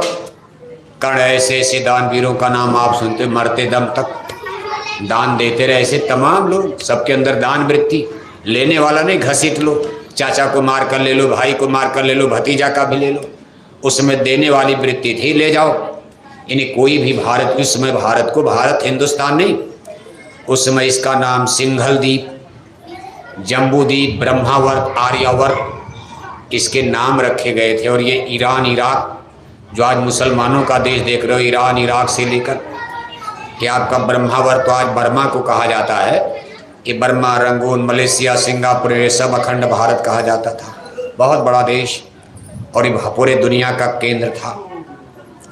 उस युद्ध में देखो भीष्म पितामह, यानी उनको क्यों दुनिया डरती थी, उनके पास 3 ऐसे बाण थे। बाण माने लोहे का नहीं, लेकिन बाण उसको कहा गया है। जब आप महाभारत का टीवी में महाभारत सीरियल देखते हो तो धनुष बाण चलते देखते होंगे। तो आज लोगों ने बुद्धि से बनाया। भीष्म पितामह के पास 3 ऐसे अस्त्र शस्त्र, अगर एक बाण वो मार देते, अगर उसमें से एक बाण छोड़ते, उसकी इतनी बड़ी ताकत थी कि पूरा महाभारत की सेना जितने लोग थे 18 अक्षरी 2-3 घंटे में खत्म हो जाता, सब खत्म। यानी उसमें 18 दिन नहीं लगता। अगर उस बाण को उन्होंने छोड़ दिया होता तो 2-3 घंटे के अंदर युद्ध खत्म हो जाता और कौरव दल दुर्योधन की विजय हो जाती। दूसरा बाण उनके पास था, अगर उस बाण को छोड़ देते तो समुद्र में आग लग जाती। गंगा जमुना में नहीं, समुद्र में भी आग लग जाती। आसमान में आग की लहरें जैसे हवा लू की तरह चल रही है, ऐसे वायुमंडल में पृथ्वी पर अग्नि की तरह हवाएं बहने लगती, धरती पर प्रलय मच जाती। तीसरा बाण उनके पास था, अगर उसका उपयोग करते तो सूरज और चंदा की गतियां रुक जाती। बताओ, इतनी बड़ी जिसके पास पावर, लेकिन वो भी बेचारे बाण खाते रहे और उनको अर्जुन ने निहत्थे मार डाला। अपनी मौत का कारण बता दिया, हमको मार दो, क्योंकि मैं जब तक जिंदा रहूंगा, दुर्योधन के सामने खड़ा रहूंगा, आपकी कभी विजय नहीं हो पाएगी। तब भगवान के ने देखो बड़ी चतुराई के साथ और भीष्म पितामह का निहत्थे रूप में जब धनुष पटक दिया, तब अर्जुन ने उनको मार करके गिरा दिया था। कितने वो लोग धर्म पुरुष थे कि बाण सह गए, मौत को गले लगा लिया, लेकिन ऐसे खतरनाक हथियार का उन लोगों ने प्रयोग नहीं किया। इसलिए भीष्म पितामह ऐसे गुरु द्रोणाचार्य, अश्वत्थामा, महाबली कर्ण देख करके अर्जुन घबरा गए और कांप गए थे। तब भगवान के ने उनको समझाया और अब एक ही उपाय था, उनको विश्वास दिया जाए कि तुम्हारे पास कोई ऐसी शक्ति है जो सबके ऊपर भारी है। अब उस पांडव दल में कोई ऐसा था नहीं, सबकी आशा केवल अर्जुन से थी। अर्जुन ही पांडव दल के हीरो थे और कौरव दल में कई हीरो थे, भीष्म पितामह, गुरु द्रोणाचार्य, अश्वत्थामा, महाबली कर्ण और फिर स्वयं दुर्योधन। लेकिन आज पांडव दल में केवल एक हीरो, बाकी तो सब वही क्लास 2 क्लास 3 वाले सेनापति सिपाही लड़ रहे थे, कमज़ोर पावर थी। अब अर्जुन को अगर ये पता चल जाए कि मेरे पास भी कोई ऐसी शक्ति है जो कौरव दल पर भारी पड़ जाएगी, तब तो अर्जुन युद्ध करने के लिए तैयार हो जाते। अब यही चीज़ भगवान कृष्ण समझाने जा रहे हैं कि हे अर्जुन, तुम चिंता मत करो, तुम्हारे पास ऐसी शक्ति है, तुम्हारा ऐसा दोस्त मित्र तुम्हारा साथ दे रहा जो कौरव दल पर भारी है, और वो स्वयं मैं हूँ। हे अर्जुन, मैं काल ब्रह्म हूँ। अब देखो, उनको मजबूर अभी तक बताया नहीं था। कोई कहेगा मैं भगवान हूँ, अगर इस धरती पर कोई आके डायरेक्ट कहे मैं भगवान हूँ, भगवान रहते हुए भी नहीं कोई कह सकता। राम ने कभी नहीं कहा मैं भगवान हूँ, भगवान के ने भी नहीं डंका बजाया मैं भगवान हूँ। कोई मानेगा? क्योंकि भगवान के तो गाय चराते थे। अब एक का गाय का चरवाहा कैसे कहेगा मैं भगवान हूँ? कोई राजा के लड़के थे, सारी जिंदगी बचपन गाय चराने में बीत गया। ग्वाला घर में गाय चराने वाला चरवाहा अगर सीधे कह दे जनता में राजाओं की सभा, महाभारत में तो राजा महाराजा खड़े हैं, सबके सामने कहते मैं भगवान हूँ। हस्तिनापुर की सभा में दुर्योधन ने गाली देकर भगा दिया कि गाय के चरवाहे राजाओं को उपदे, भागो यहाँ से। देखो, अपमान करके भगा दिया था, तब युद्ध हुआ है। आज भगवान के लेकिन अर्जुन को बता दिया। क्यों बता दिया? मजबूरी थी। अगर अर्जुन को ना बताते तो अर्जुन कभी युद्ध करने के लिए तैयार नहीं होते। उन्होंने परिचय दिया, मैं भगवान हूँ। हे अर्जुन, तुम्हारे साथ ब्रह्म पुरुष खड़े हैं, मैं गाय का चरवाहा नहीं धनंजय। ये हाड़ मांस के पिजड़े को मत देखना, इस पिजड़े में मैं काल ब्रह्म बोल रहा हूँ। अब देखो, परिचय दिया। गीता यही, इसी को गीता किताब बन गई। भगवान का परिचय अर्जुन को कैसे उन्होंने कराया है, और जो भी करेगा परिचय, सिस्टम एक ही है। ऐसा नहीं कोई और सिस्टम बन जाएगा भगवान को जानने का, पहचानने का। जो गीता में अर्जुन को परिचय कराया जैसे भगवान ने अपने रूप का, वही चीज़ आज नियम आप पर भी लागू है। अगर आपको भगवान कृष्ण का असली रूप देखना है, समझना है, तो वही सिस्टम तरीका आपको भी अपनाना पड़ेगा। जब भगवान कृष्ण ने ये बात कहा, अर्जुन जैसे किसी पिजड़े में पक्षी बोलता, पिजड़ा मत देखो, इस पिजड़े में बैठा पक्षी कौन बोल रहा? हे अर्जुन, ये हाड़ मांस की शरीर काया है, इसके बीच में मैं मामूली जीव नहीं, मैं काल ब्रह्म बोल रहा हूँ। ब्रह्म और जीव दो चीज़ें, हम सब लोग देखो जीव हैं, जीव अनेक हैं और ब्रह्म एक ही है। ब्रह्म से ही सारे जीवों की उत्पत्ति हुई है। जैसे सूरज और सूरज की किरणियाँ निकलती, सूरज देखो एक ही हैं, लेकिन रोज़ सुबह सूरज की अनगिनत किरणियाँ निकलकर हमारी धरती को चार्ज करती, फिर शाम को सूरज में जाकर समाहित हो जाती, फिर अगले दिन अनगिनत किरणियाँ, एक दो नहीं, सूरज से ही अनगिनत किरणियाँ निकलकर धरती पर आती हैं, इसको ऊर्जा देकर फिर शाम को सूरज में मिल जाती। ऐसे एक जीव एक ब्रह्म कहावत। अब ब्रह्म तो एक है और जीव अनेक हो गए, हम सब लोग जीव हो गए और ब्रह्म एक ही है। कहा ब्रह्म पुरुष, कहा ब्रह्म पुरुष, ईश्वर परमात्मा भगवान, जो भी अपनी भाषा में। मुसलमान खुदा कहते, ईसाई लोग गॉड कहते, जैन धर्म में लोग तीर्थंकर कहते। यानी ओरिजिन ऑफ स्पिरिट, आत्मा की उत्पत्ति कहाँ हुई? ब्रह्म से हुई है। ब्रह्म से वेदों ने कहा भाई ब्रह्म एक द्वितीय नास्ति। इन्हीं ब्रह्म पुरुष से, जिनको ईश्वर खुदा कहा जाता है, वहीं से आत्माओं की पैदाइश हुई है, जन्म हुआ। शरीर फिर बनाए तो बाद में बना, आत्माओं को शरीर में डाला गया। हर आत्मा को, जीव को शरीर में, तन मन के पिजड़े में काल लाए तन मन में घेरा। दुख पाए तुम बहुत घनेरा, तुमको दुख में देखा जब ही, मौज उठी हम आए तब ही। आय किया हम शब्द उपदेशा, शब्द माह तुम करो प्रवेशा। शब्द शब्द पौड़ी हम रची, चढ़ चढ़ पहुँचो नगरी सच्ची। संत जगाने के लिए जीवों को आते हैं कि तन मन के पिजड़े में कैद हो गए, बंद हो गए, चलो हम आपको निकालने आए हैं, आपको अपने घर अपने देश हम पहुंचा देंगे, जन्म मरण से मुक्त हो जाओगे। ये कथा संतों की चलती रहती, लेकिन इनकी उत्पत्ति आत्माओं की ब्रह्म से हुई। आज भगवान कृष्ण कहते अर्जुन मैं ब्रह्म बोल रहा हूँ, हे अर्जुन मुझे समझो, मैं मामूली पुरुष नहीं, मैं काल ब्रह्म पुरुष बोल रहा हूँ और मैं इतना पुराना पुरुष। अब अर्जुन के लिए कथा तो नहीं थी, राजा के लड़े, वो क्या जाने सत्संग। ठीक है धर्म पुरुष थे, कौरवों से अच्छे लोग थे, क्योंकि कौरव मांस खाने लगे थे, शराब पीने लगे दुर्योधन के खोमे में। दुशासन, कर्ण, दुर्योधन, ये सब टीम तो मांसाहारी शराबी, लेकिन पांचों पांडव शाकाहारी थे। भगवान कृष्ण के गोल में पांचों पांडव, उनका दल, इसमें ज़्यादातर शाकाहारी, प्योर वेजिटेरियंस। लेकिन कौरव दल में शराब वराब सब चलता था। लेकिन इतना बड़ा ज्ञान अर्जुन अभी सुने नहीं थे, उनको तो राजकाज, अरे धनुष विद्या सीखना, ये सीखना, वो सीखना, सत्संग। राजकुमार को सत्संग सुनाया जाएगा, उनको राजनीति करनी है, बहुत कम समय मिला, लेकिन आज अवसर मिल गया जानने समझने का। भगवान कृष्ण कहते, अर्जुन कहते प्रभु काल ब्रह्म, ये तो आपने बड़ी ऊंची बात कह दी, आप, मैं कैसे मान जाऊँ आप काल ब्रह्म हैं? क्योंकि बहुत अच्छा रिश्ता था, रोज मिलना जुलना होता था। भगवान कृष्ण की सगी बहन, भगवान कृष्ण की सगी बहन सुभद्रा की अर्जुन से शादी हुई थी, इसलिए रिश्तेदारी, नातेदारी, सगे संबंध। लेकिन आज वो कह रहे हैं कि मैं काल ब्रह्म बोल रहा हूँ। अर्जुन ने कहा प्रभु काल ब्रह्म? कहा काल ब्रह्म उस पुरुष का नाम है जो सबसे पुराने, जब ये धरती सूरज चांद नहीं बने थे, जो पुरुष सबसे पहले इस ब्रह्मांड में प्रकट हुए, उनको काल ब्रह्म कहा जाता है। हे अर्जुन, मैं वही पुराना पुरुष काल ब्रह्म बोल रहा हूँ।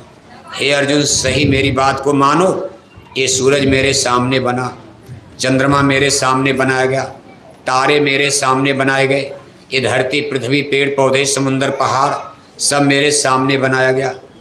आगे देखो गीता में थोड़ा और बढ़ा दिया। आप गीता पढ़ते हो, विद्वान लोग कथा सुनाते हैं, तो उसमें आगे आता है, जब आगे बात बढ़ती है तो भगवान के ने 2 पत्ती और बढ़ा के बता दिया। कहा हे अर्जुन मेरे सामने नहीं, सच्ची बात तो यह है कि सूरज मैंने बनाया, ये चंद्रमा भी मैंने बनाया, तारे मैंने बनाए, ये धरती मैंने बनाई, धरती पर आदमी मैंने बनाया, और पहले मैंने केवल 2 जाति बनाई, एक औरत और एक।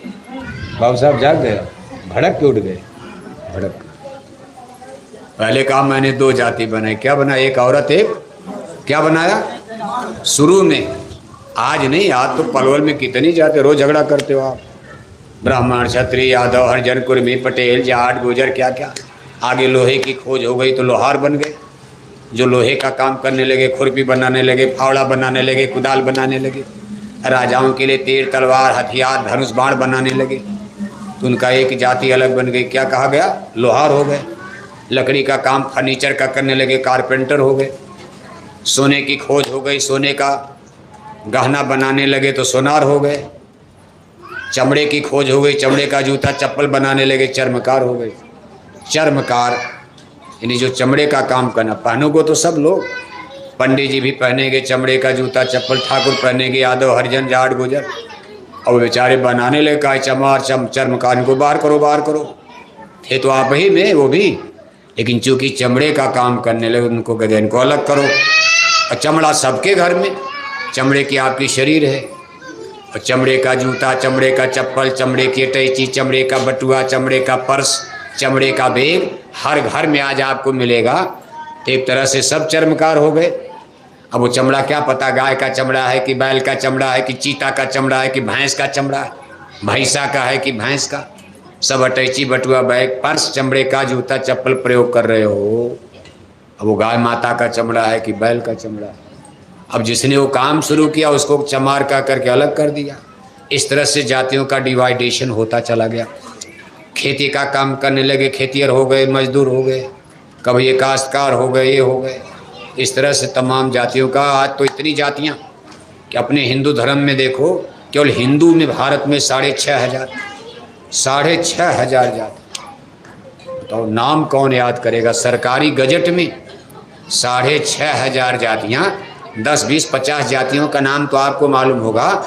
हिंदू धर्म में आज भारत में 6,500 जातियाँ हैं, छोटी बड़ी, जंगल पहाड़ों में, आदिवासियों में, इनका उनका। लेकिन भगवान कहते हैं अर्जुन शुरू में मैंने केवल औरत और मर्द बनाया, न हिंदू बनाया न मुसलमान बनाया। मैंने ब्राह्मण क्षत्रिय ये वो कुर्मी कुमे कटेल जाट गुजर का ये नहीं बनाया। मैंने मानव देह बनाई और सब में एक मसाला लगाया। 5 तत्वों का क्षितिजल पावक गगन समीरा, जल पृथ्वी अग्नि वायु आकाश। जैसे कुम्भकार एक ही मिट्टी से किस्म किस्म के बर्तन गढ़कर तैयार करता है, ये नहीं कि किसी की शरीर में अलग मसाला और किसी की शरीर अलग मसाला। क्षितिजल पावक गगन समीरा, सबकी शरीर में 5 मसाला, औरत मर्द डिजाइन अलग अलग। जैसे मिट्टी से किस्म किस्म का खिलौना, किस्म किस्म का बर्तन कुम्भकार बनाकर जब डेंट पेंट कर देता है, कोई सुंदर लगता है, कोई बहुत सुंदर लगता है। कितने खिलौने इतने सुंदर होते हैं कि बच्चे जब माँ बाप के साथ मेला देखने जाते हैं तो रोने लगते हैं और कहते हैं हम इसको ज़रूर खरीदेंगे। अब उसमें इतनी सुंदरता आ गई है, तो मिट्टी का वो भी गिरेगा फूट जाएगा। ऐसे से तो सबकी शरीर में एक ही मसाला लगाया और कहते भाई मैंने 2 जाति बनाई, औरत और मर्द। आगे जलकर जब कुछ दिन बीता, धरती पर आदमी बढ़े और यहाँ कुछ औरत मर्द की संख्या बढ़ने लगी, तो मैंने जब इनकी संख्या ज़्यादा देखी तो मैंने गुण और धर्म कर्म के अनुसार इनका 4 वर्ग बना दिया। मैंने गुण और कर्म पर, यानी कर्मों पर ही जातियाँ बढ़ने। गुण माने सतोगुण रजोगुण तमोगुण। जो पवित्र कर्म करते चले गए उनका अलग कैटेगरी, और जो पाप कर्म में गिरते चले गए, बुरे पाप कर्म, उनको अलग वर्ग में डालना शुरू किया। अब ये जो पाप कर्म वाला वर्ग था इनको निश्चित असुर, चांडाल, शैतान, हैवान, एक दानव बन गए, एक मानव बन गए। कभी ये दानव है, माँ आप सुनते हो कि राक्षस आदमी राक्षस, अब आदमी ही तो थे, लेकिन तमोगुण के कारण उनकी वृत्तियाँ राक्षसी वृत्ति, हिंसा, हत्या, मार काट, रगड़ा झगड़ा में। अब इस तरह करते करते करते कि आज दुनिया कहाँ पहुँच गई है।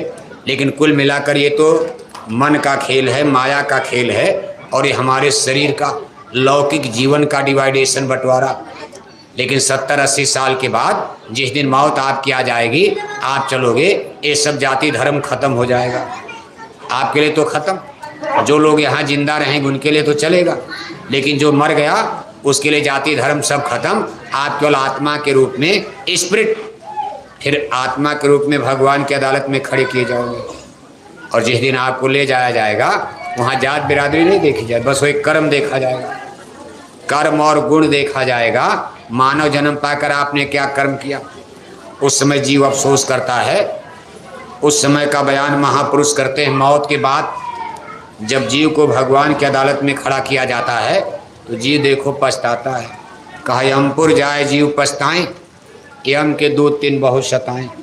सिपाही मारते हैं, जूतियाँ बरसाते, जैसे यहाँ पुलिस रास्ते में मारती है, कौन बचाएगा? ऐसे सिपाही पकड़ कर ले गए, मारते हैं, डंडे मारते, सताते, परेशान करते हैं, कष्ट देते। कहा कष्ट पाए जीव अतिशय रोते, कुंभी नरक माँ ही दे गोते। कष्ट पाए जीव अतिशय रोते, रोते हैं, चीखते, लेकिन वहाँ सुनता कौन है? और फिर हुक्म दे दिया, ले जाओ इनको, उसी पलवल में ले जाओ, मानव जन्म मत देना। अब कि इनको गाय बना दो, बैल बना दो, कुत्ता बना दो, कुतिया बना दो। अब दादा दादी कुतिया बनकर पलवल में पैदा हो गए, और नाती पोता क्या कहते? स्वर्गवास। आप क्या कहते हो? स्वर्गवास। दादा बड़े आराम से स्वर्ग में रह रहे हैं, और दादा दादी कुत्ता कुतिया बनकर पलवल में डंडा खा रहे हैं। कहा बड़े घरन कै बूचिया, बड़े घरन कै बूचिया, सतसंग सुनन ना जाए, और ते ही कारण कुतिया बनी। और घर घर लबदा, लबदा माने, लबदा माने डंडा। कुतिया डंडे तो खाती है जिसके घर में जाए। अब घर में बहू रानी झाड़ू लगा रही, और कुतिया बेचारी आके टुकुर टुकुर देख रही है। मेरी बहू है, कोठी मैंने बनाई, ये महल मैंने बनाया, पेट में भूख लगी है। कुतिया सोचती बहू मेरे ऊपर दया करके एक टुकड़ा रोटी डाल देगी। अब रोटी डालेगी? बहू ने उठाया झाड़ू, मारा 2 डंडा, पे पे करते कुतिया भागी पड़ोसी के पास, और पड़ोसिन भी डंडा उठाया। अरे उसी पड़ोसिन से तो झगड़ा हो रहा, वो रोटी देगी? जब बहू डंडा मार रही तो पड़ोसिन झगड़ा करती थी, रोटी देगी? और पूरे गांव में कुतिया घूम डाली, कोई रोटी देने वाला, सब डंडा मार रहे।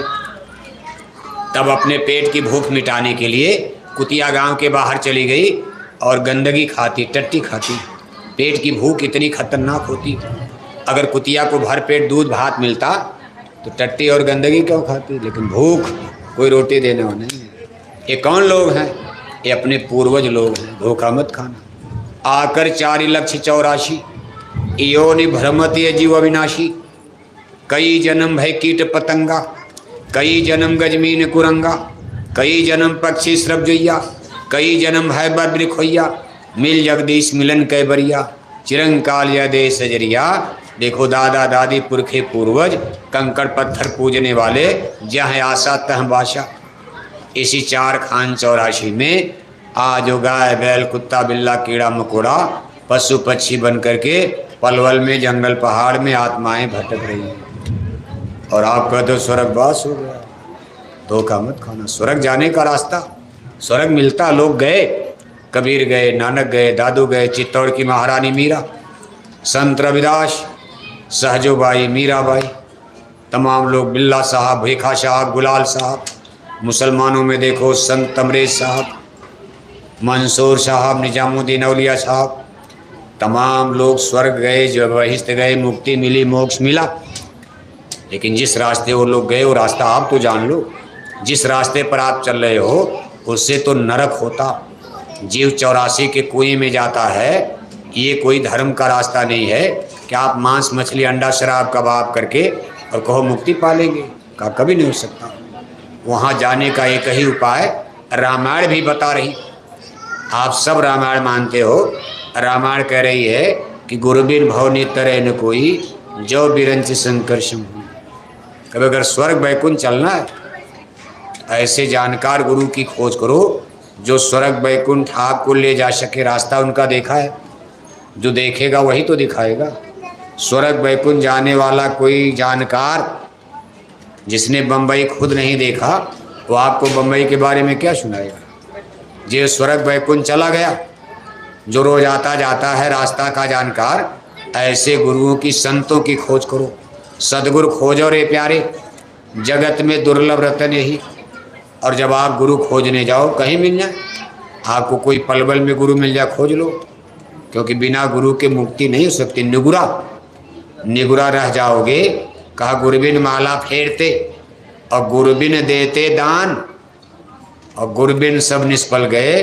कहत कबीर विचार, कभी गुरु किया नहीं माला करने लगे, गुरु किया नहीं दान पुण्य करने लगे। कहा ये सब आपकी पूजा पाठ निष्फल हो जाएगी, इसका कोई परिणाम फल आपको नहीं मिलेगा। यानी निगुरा को मुक्ति मिलती नहीं। ये धर्म का अकाट नियम कानून बना हुआ। इसलिए किसी गुरु की खोज करो। कहा गुरु करो खोज कर भाई। कहते लेकिन जब गुरु खोजने जाओ तो थोड़ा सा होशियारी रखना। कहा कौन गुरु आपको स्वर्ग बैकुंठ ले जाएंगे, क्योंकि उधर कोई जहाज तो उड़ कर जाओगे नहीं। कहा उधर जाने वाली जहाज को शब्द जहाज, नाम की डोली कहा जाता। नाम भी कहते हैं, शब्द भी कहते हैं। इसको ब्रह्मवाणी, वेदवाणी, अनहद वाणी, अनहद नाद कहते हैं।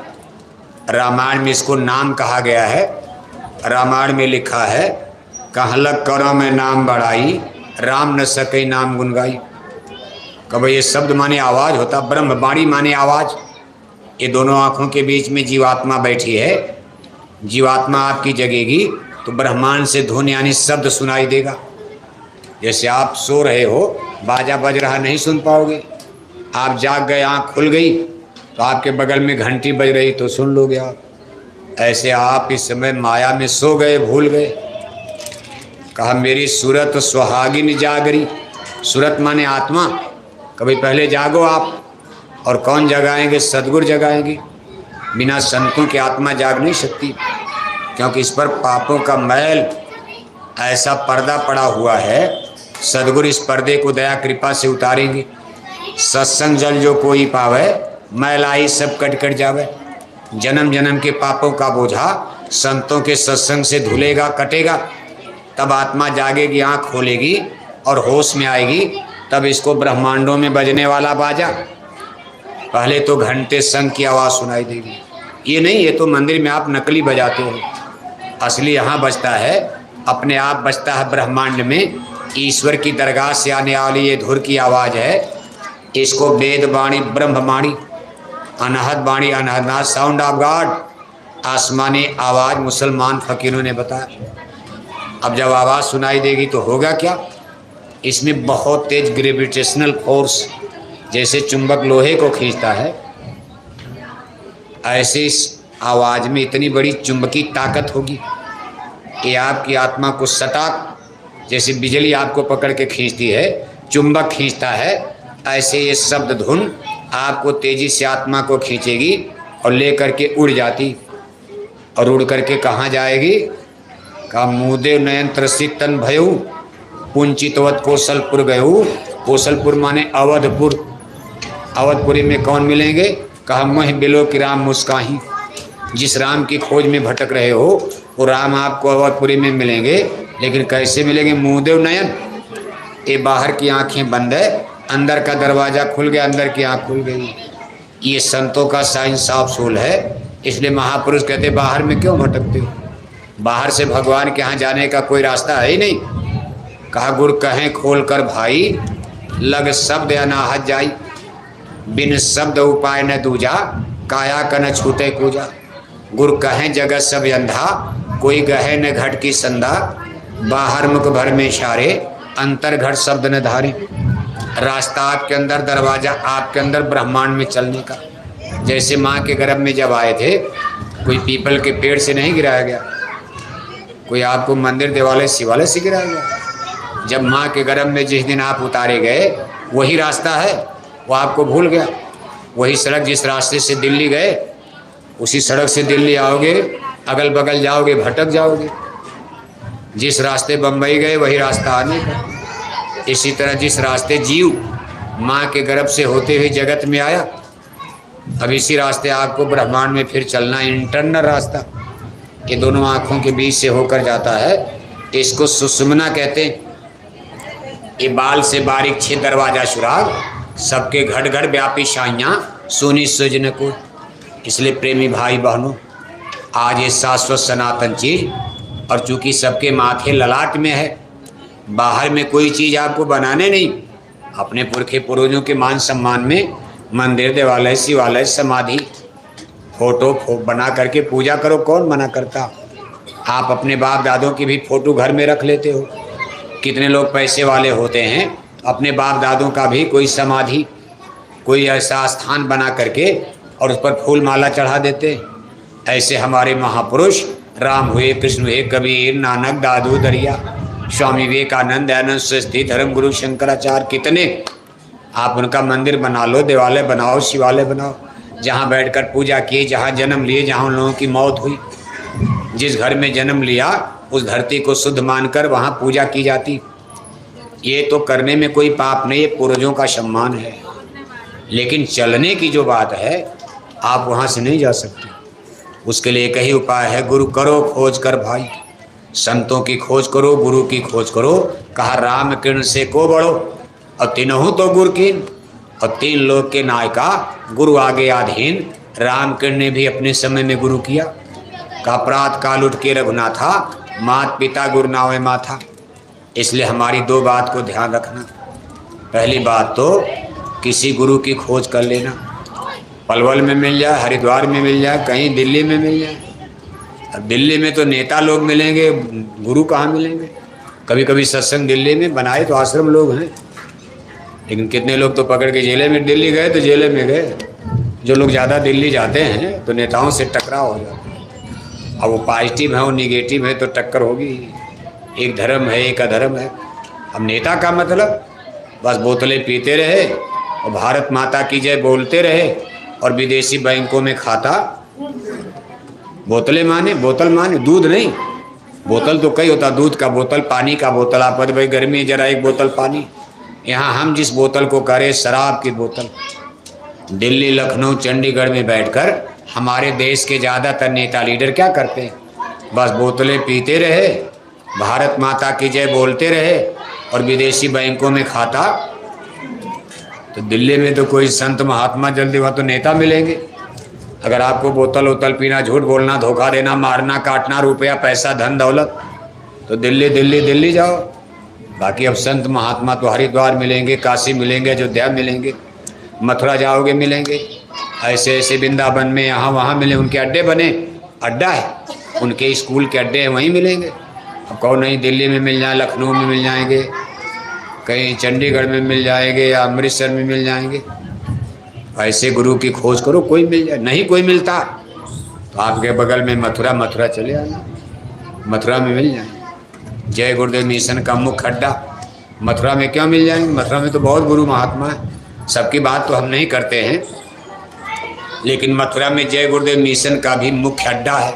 सबसे बड़ा केंद्र मथुरा में ही है, और वहाँ बराबर ये सत्संग संदेश चलता रहता, और बराबर ये विद्या ज्ञान लोगों को बोध कराया जाता। भगवान के भजन का सच्चा रास्ता, मोक्ष मुक्ति का सच्चा मार्ग है सूरज शब्द मार्ग। ये सूरज शब्द योग साधना का स्पिरिचुअल एक्सपेरिमेंट, आध्यात्मिक कसरत अभ्यास का मार्ग है। बराबर जब वहाँ मेला लगता है तो लोगों को बताया जाता। तो नहीं आपको कोई मिला तो चले आना।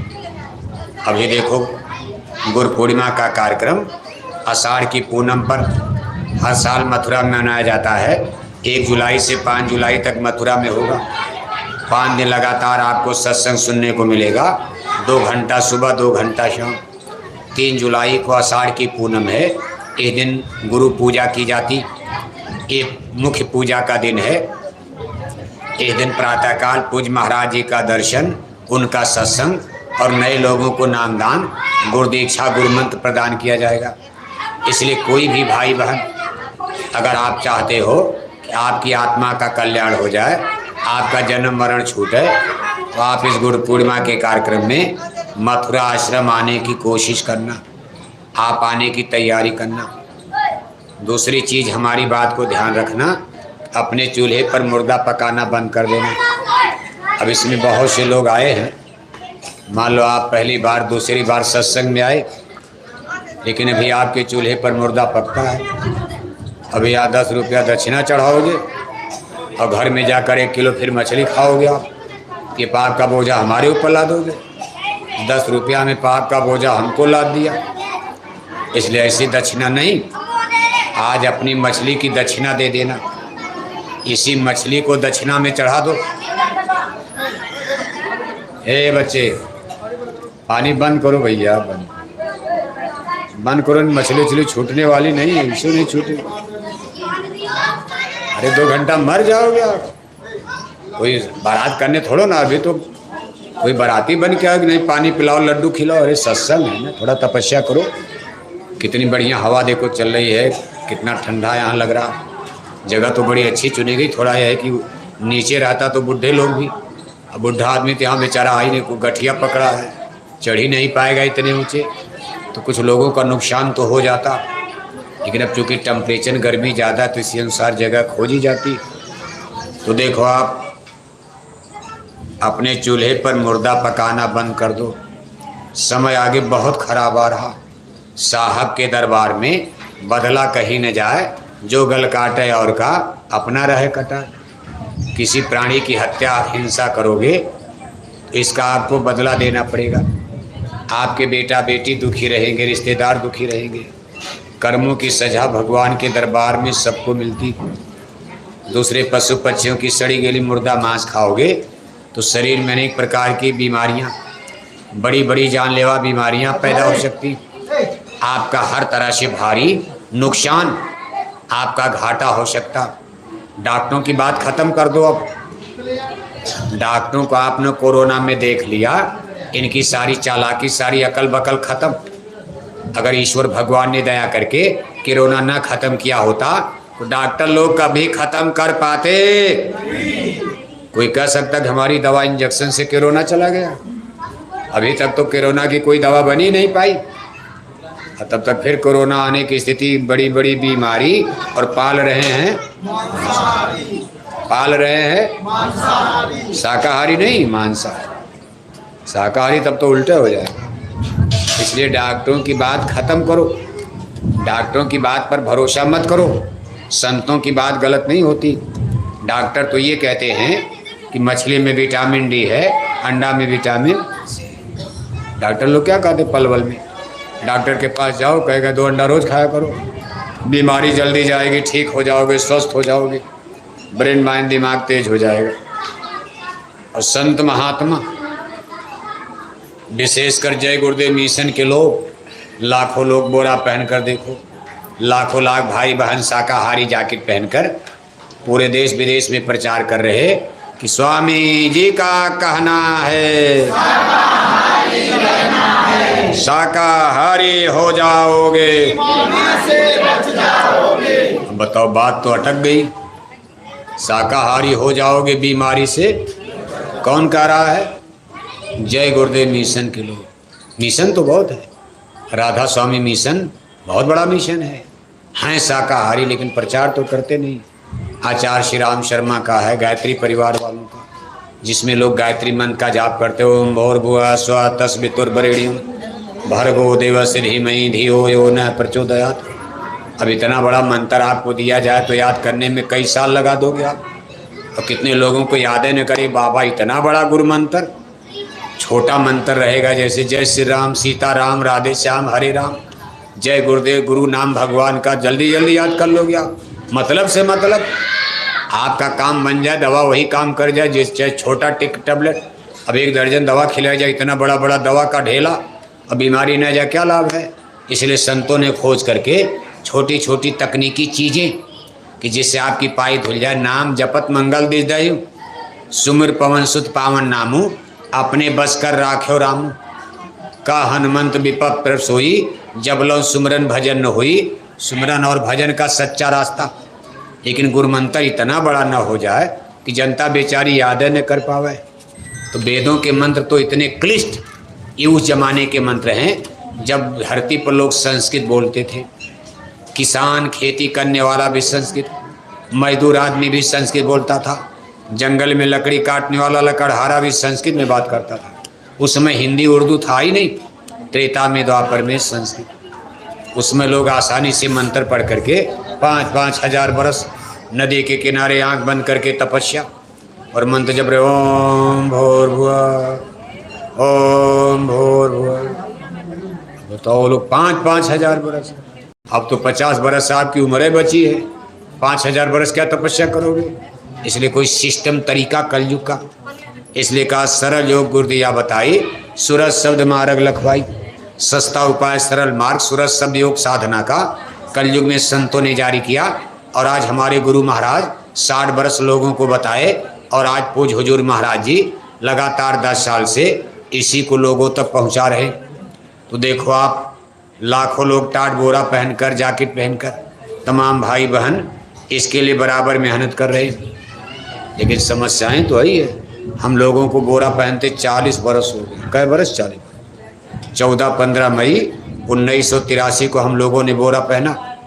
आज सन 2023, पूरे 40 बरस में हमारी संस्था का, जय गुरुदेव मिशन का कितना रुपया पैसा पर्चा में, पोस्टर में, डीजल में, पेट्रोल में, प्रचार में, भाड़ा में, किराया में, दौड़ धूप में खर्च हो गया। 40 साल की मेहनत के बाद हम लोग बेटों की भी शराब नहीं छुड़ा पाए, नहीं छुड़ा। और बोरा क्यों पहना था?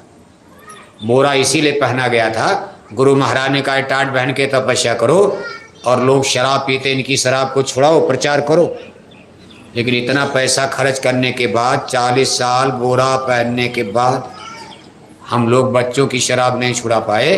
और उल्टा क्या हो गया, एक खतरनाक खबर मिल रही है कि अब पलवल में बेटियों ने भी शराब पीना शुरू कर दी। जिस दिन हम लोगों ने बोरा पहना तब पलवल में बेटियां शराब नहीं पीती थी, केवल बेटों की शराब छोड़ाने की बात थी। बेटे शराब छोड़े नहीं और पलवल में बेटियों ने भी शराब पीना। अब क्या होगा बताओ, कैसे राम राज आएगा? हम बोरे वालों की मेहनत का क्या होगा? इतनी तपस्या, इतना घोर प्रचार, इतनी गर्मी लू में सत्संग करने की क्या? आप भी आराम से घर में रहते, हम भी आराम से घर में रहते। दुनिया धर्म कर्म तो कर ही रही, पूजा पाठ, टन टन घंटी घंटा बजाए जाओ, दारू शराब पिए, अंडा मछली खाए जाओ। धर्म कर्म तो हो ही रहा है कि करो, हवन करो, नवरात्रि का व्रत। लाखों लाख लोग सावन के महीने में कांवड़िया गांजा पिए जा रहे, चीलम भरे जा रहे, हरिद्वार से पानी लेकर भगवान शंकर हर हर महादेव। एक लोटा पानी भगवान शंकर पर डाल दिया, बोल दिया हर हर महादेव। वही पानी कहा जाए आप पी लो जरा। जो पानी भगवान शंकर पर कांवड़िया लोग चढ़ाते हैं, अगर इनसे कहा जाए ये पानी इतना शुद्ध है जरा आप पी लो, अरे बाबा पानी गंदा हो गया, हम पिएंगे बीमारी हो जाएगी, हमको तो चाहिए डिस्टिल्ड वाटर, उनको चाहिए आरओ मशीन का शुद्ध पानी, बाटिल बोतल वाला। और भगवान शंकर को नदी नालों का सड़ा पानी कोई पिएगा? कोई पानी वो पिएगा, चाहे हरिद्वार का हो, चाहे काशी से लाओ, चाहे अयोध्या से लाओ, नर्मदा का लाओ, तापी का लाओ, कोई आदमी अपने घर में पानी पिएगा? अपने भगवान को ही पानी पिला, अपने तो शुद्ध पानी पीते, आरओ मशीन का पानी। कभी नहीं नहीं हम डिस्टिल्ड वाटर लेंगे, बोतल वाला पानी चाहिए। कहीं शादी ब्याह में जाओ, कभी बढ़िया पानी लाओ। अपने देवी देवताओं को गांजा पिए जा रहे, करे भगवान शंकर की जड़ी है, जड़ी ये भगवान शंकर का प्रसाद, मारा धुआं भक। अरे भगवान शंकर, भगवान कृष्ण, उनकी कोई क्या नकल करेगा? अब जैसे कोई कहे भाई भगवान के रास लीला करते थे, तमाम नंदगांव गोकुल वृंदावन की बरकणिका, तमाम गोपिकाएं उनके साथ नाचते थे, गाते थे, मौज मस्ती लेते थे।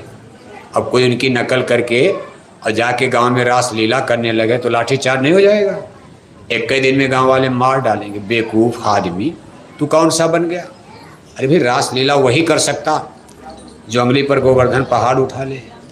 भगवान के ने अंगली पर गोवर्धन पहाड़ उठा, वो कुछ कर सकते। उन्होंने गोवर्धन पहाड़ उठाया, इनको तो 10 किलो बोझा ला दिया जब मरी जाएंगे, 1 कुंतल डाल दिया जब पत्थर मर जाएंगे। तो उनकी नकल भगवान शंकर तो जहर पीकर हजम कर ले गए, उन्होंने जहर भी पिया, हजम कर ले गए। तो भगवान शंकर की नकल, भगवान की नकल भगत को नहीं करनी चाहिए। जो भगवान का हुक्म है वो करना चाहिए। कहा सतगुरु कहें करो तुम सोई, मन के कहे करो मत कोई। जो दरबार का हुक्म उसका पालन, नकल नहीं। इसलिए आज धर्म गड्ढ मड्ढ है। तो देखो 40 साल की ये मेहनत, अब बेटियां शराब पीने लगी, कितने अफसोस, ये कितने दुख की बात है। समाज कहाँ जा रहा है? ये पलवल बचने वाला है? बेटियां शराब पीने लगेगी, कभी राम राज पलवल में आएगा? बेटियां शराब पिएंगी, कभी अच्छे समाज का निर्माण हो पाएगा? बेटियां शराब पीने लगेंगी, कभी करप्शन, बुराई, भ्रष्टाचार मिटेगा? बेटियां शराब पिएंगी, भगवान राम और कृष्ण की मर्यादा बचेगी? बेटियां शराब पीने लगेंगी, रामायण गीता का मान सम्मान बचेगा? बेटियां शराब पीने लगेंगी, कभी धर्म की स्थापना हो पाएगी? बेटियां शराब पीने लगेंगी, कभी बूढ़े माँ बाप का मान सम्मान, इज्जत, आबरू बच पाएगा? कौन समाज बना रहे हो? बेटियां इंजीनियर बने ठीक, बेटियां डॉक्टर बन जाए, कौन मना करता? बेटियां टीचर बने, ट्यूटर बने, मास्टर बने, प्रोफेसर बने, जज बने, लेकिन बेटियां शराब पीने लगेंगी, ये लंका गढ़ बन जाएगा। और लंका गढ़ जब बनेगा तो कोई हनुमान आएगा। अगर बेटियों ने शराब पीना शुरू कर दिया, ये अयोध्या नहीं लंका बनेगा, लंका दहन होगा। फिर मेघनाथ मारा जाएगा, कुंभकर्ण मारा जाएगा, अहिरावण मारा जाएगा, फिर रावण मारा जाएगा और ये धरती ध्वस्त हो जाएगी। सोने की लंका जलकर भस्म हो जाएगी। 1 करोड़ की कोठी, 10 करोड़ की कोठी, लेकिन इस कोठी के अंदर बेटियां शराब पीती हैं। ऐसी सोने की लंका बचने वाली है, बात समझ लो इशारा। इसलिए घमंड मत करो, एक ही जलजला आएगा, दिल्ली का नामो निशान मिटा सकता। आपको भी मालूम नहीं क्या होने वाला। इसलिए हमारी अपील पर ध्यान देना, अपने चूल्हे पर मुर्दा पकाना बंद करो। आप खुद अपने को संयमित करो, फिर अपने बाल बच्चों पर अच्छा संस्कार डालो। केवल हिंदी अंग्रेजी यूनिवर्सिटी की पढ़ाई से संस्कार नहीं बनता। पढ़े लिखे लोग तो सब हो गए, लेकिन बीए एमए पास और लिए दिए, बीए एमए पास लिए दिए। हिंदी बोलते थे अच्छे थे, अंग्रेजी बोलने लगे और गड़बड़ हो गए। पढ़े लिखे नहीं थे, इतना झूठ पलवल में नहीं था। जब से पढ़े लिखे लोग इंजीनियर डॉक्टर पलवल में ज़्यादा, झूठ का बोलना घटा कि बढ़ा, धोखा देना बढ़ा कि घटा, ठगी बेईमानी हिंसा हत्या घटी कि बढ़ी, करप्शन बुराई भ्रष्टाचार घटा कि बढ़ा। तो पढ़ाई लिखाई से सुधार होता, अब तक तो दुनिया सुधर गई होती। यूनिवर्सिटी कॉलेज सब बेटे बेटियां पढ़े लिखे इंटेलेक्चुअल ग्रेजुएट और बीए एमए पास और लिए दिए, सब साफ कर दिया। Good idea, good behaviour, good thinking, अच्छी सोच, अच्छा चिंतन, अच्छा व्यवहारिक जीवन घर परिवार समाज से धीरे धीरे खसकता जा रहा, नदारद होता जा रहा। पढ़े लिखे लोगों के कनिंग संकीर्ण विचारधाराओं ने धर्म और कर्म का सत्यानाश करवा दिया। इसलिए पढ़ाई लिखाई तो ठीक है, लेकिन ये स्कूल संतों का स्कूल सत्संग है, इसकी भी जरूरत, दोनों साथ चलेगा। पढ़ाई लिखाई करके क्या, अरे मर जाओगे, पढ़ाई लिखाई खत्म। यही ये चीज़ है जो मौत के बाद साथ जाएगी। इसके परे तो भजन ही है साथी। रे मन भजन बिन अकेले चलेगा, कायम न जग का झमेला रहेगा। ये विद्या है जो मौत के बाद साथ आपकी आत्मा का कल्याण करेगी। इसलिए प्रेमी भाई बहनों, इस चीज़ को समझो, सत्य हिंसा परमो धर्म है।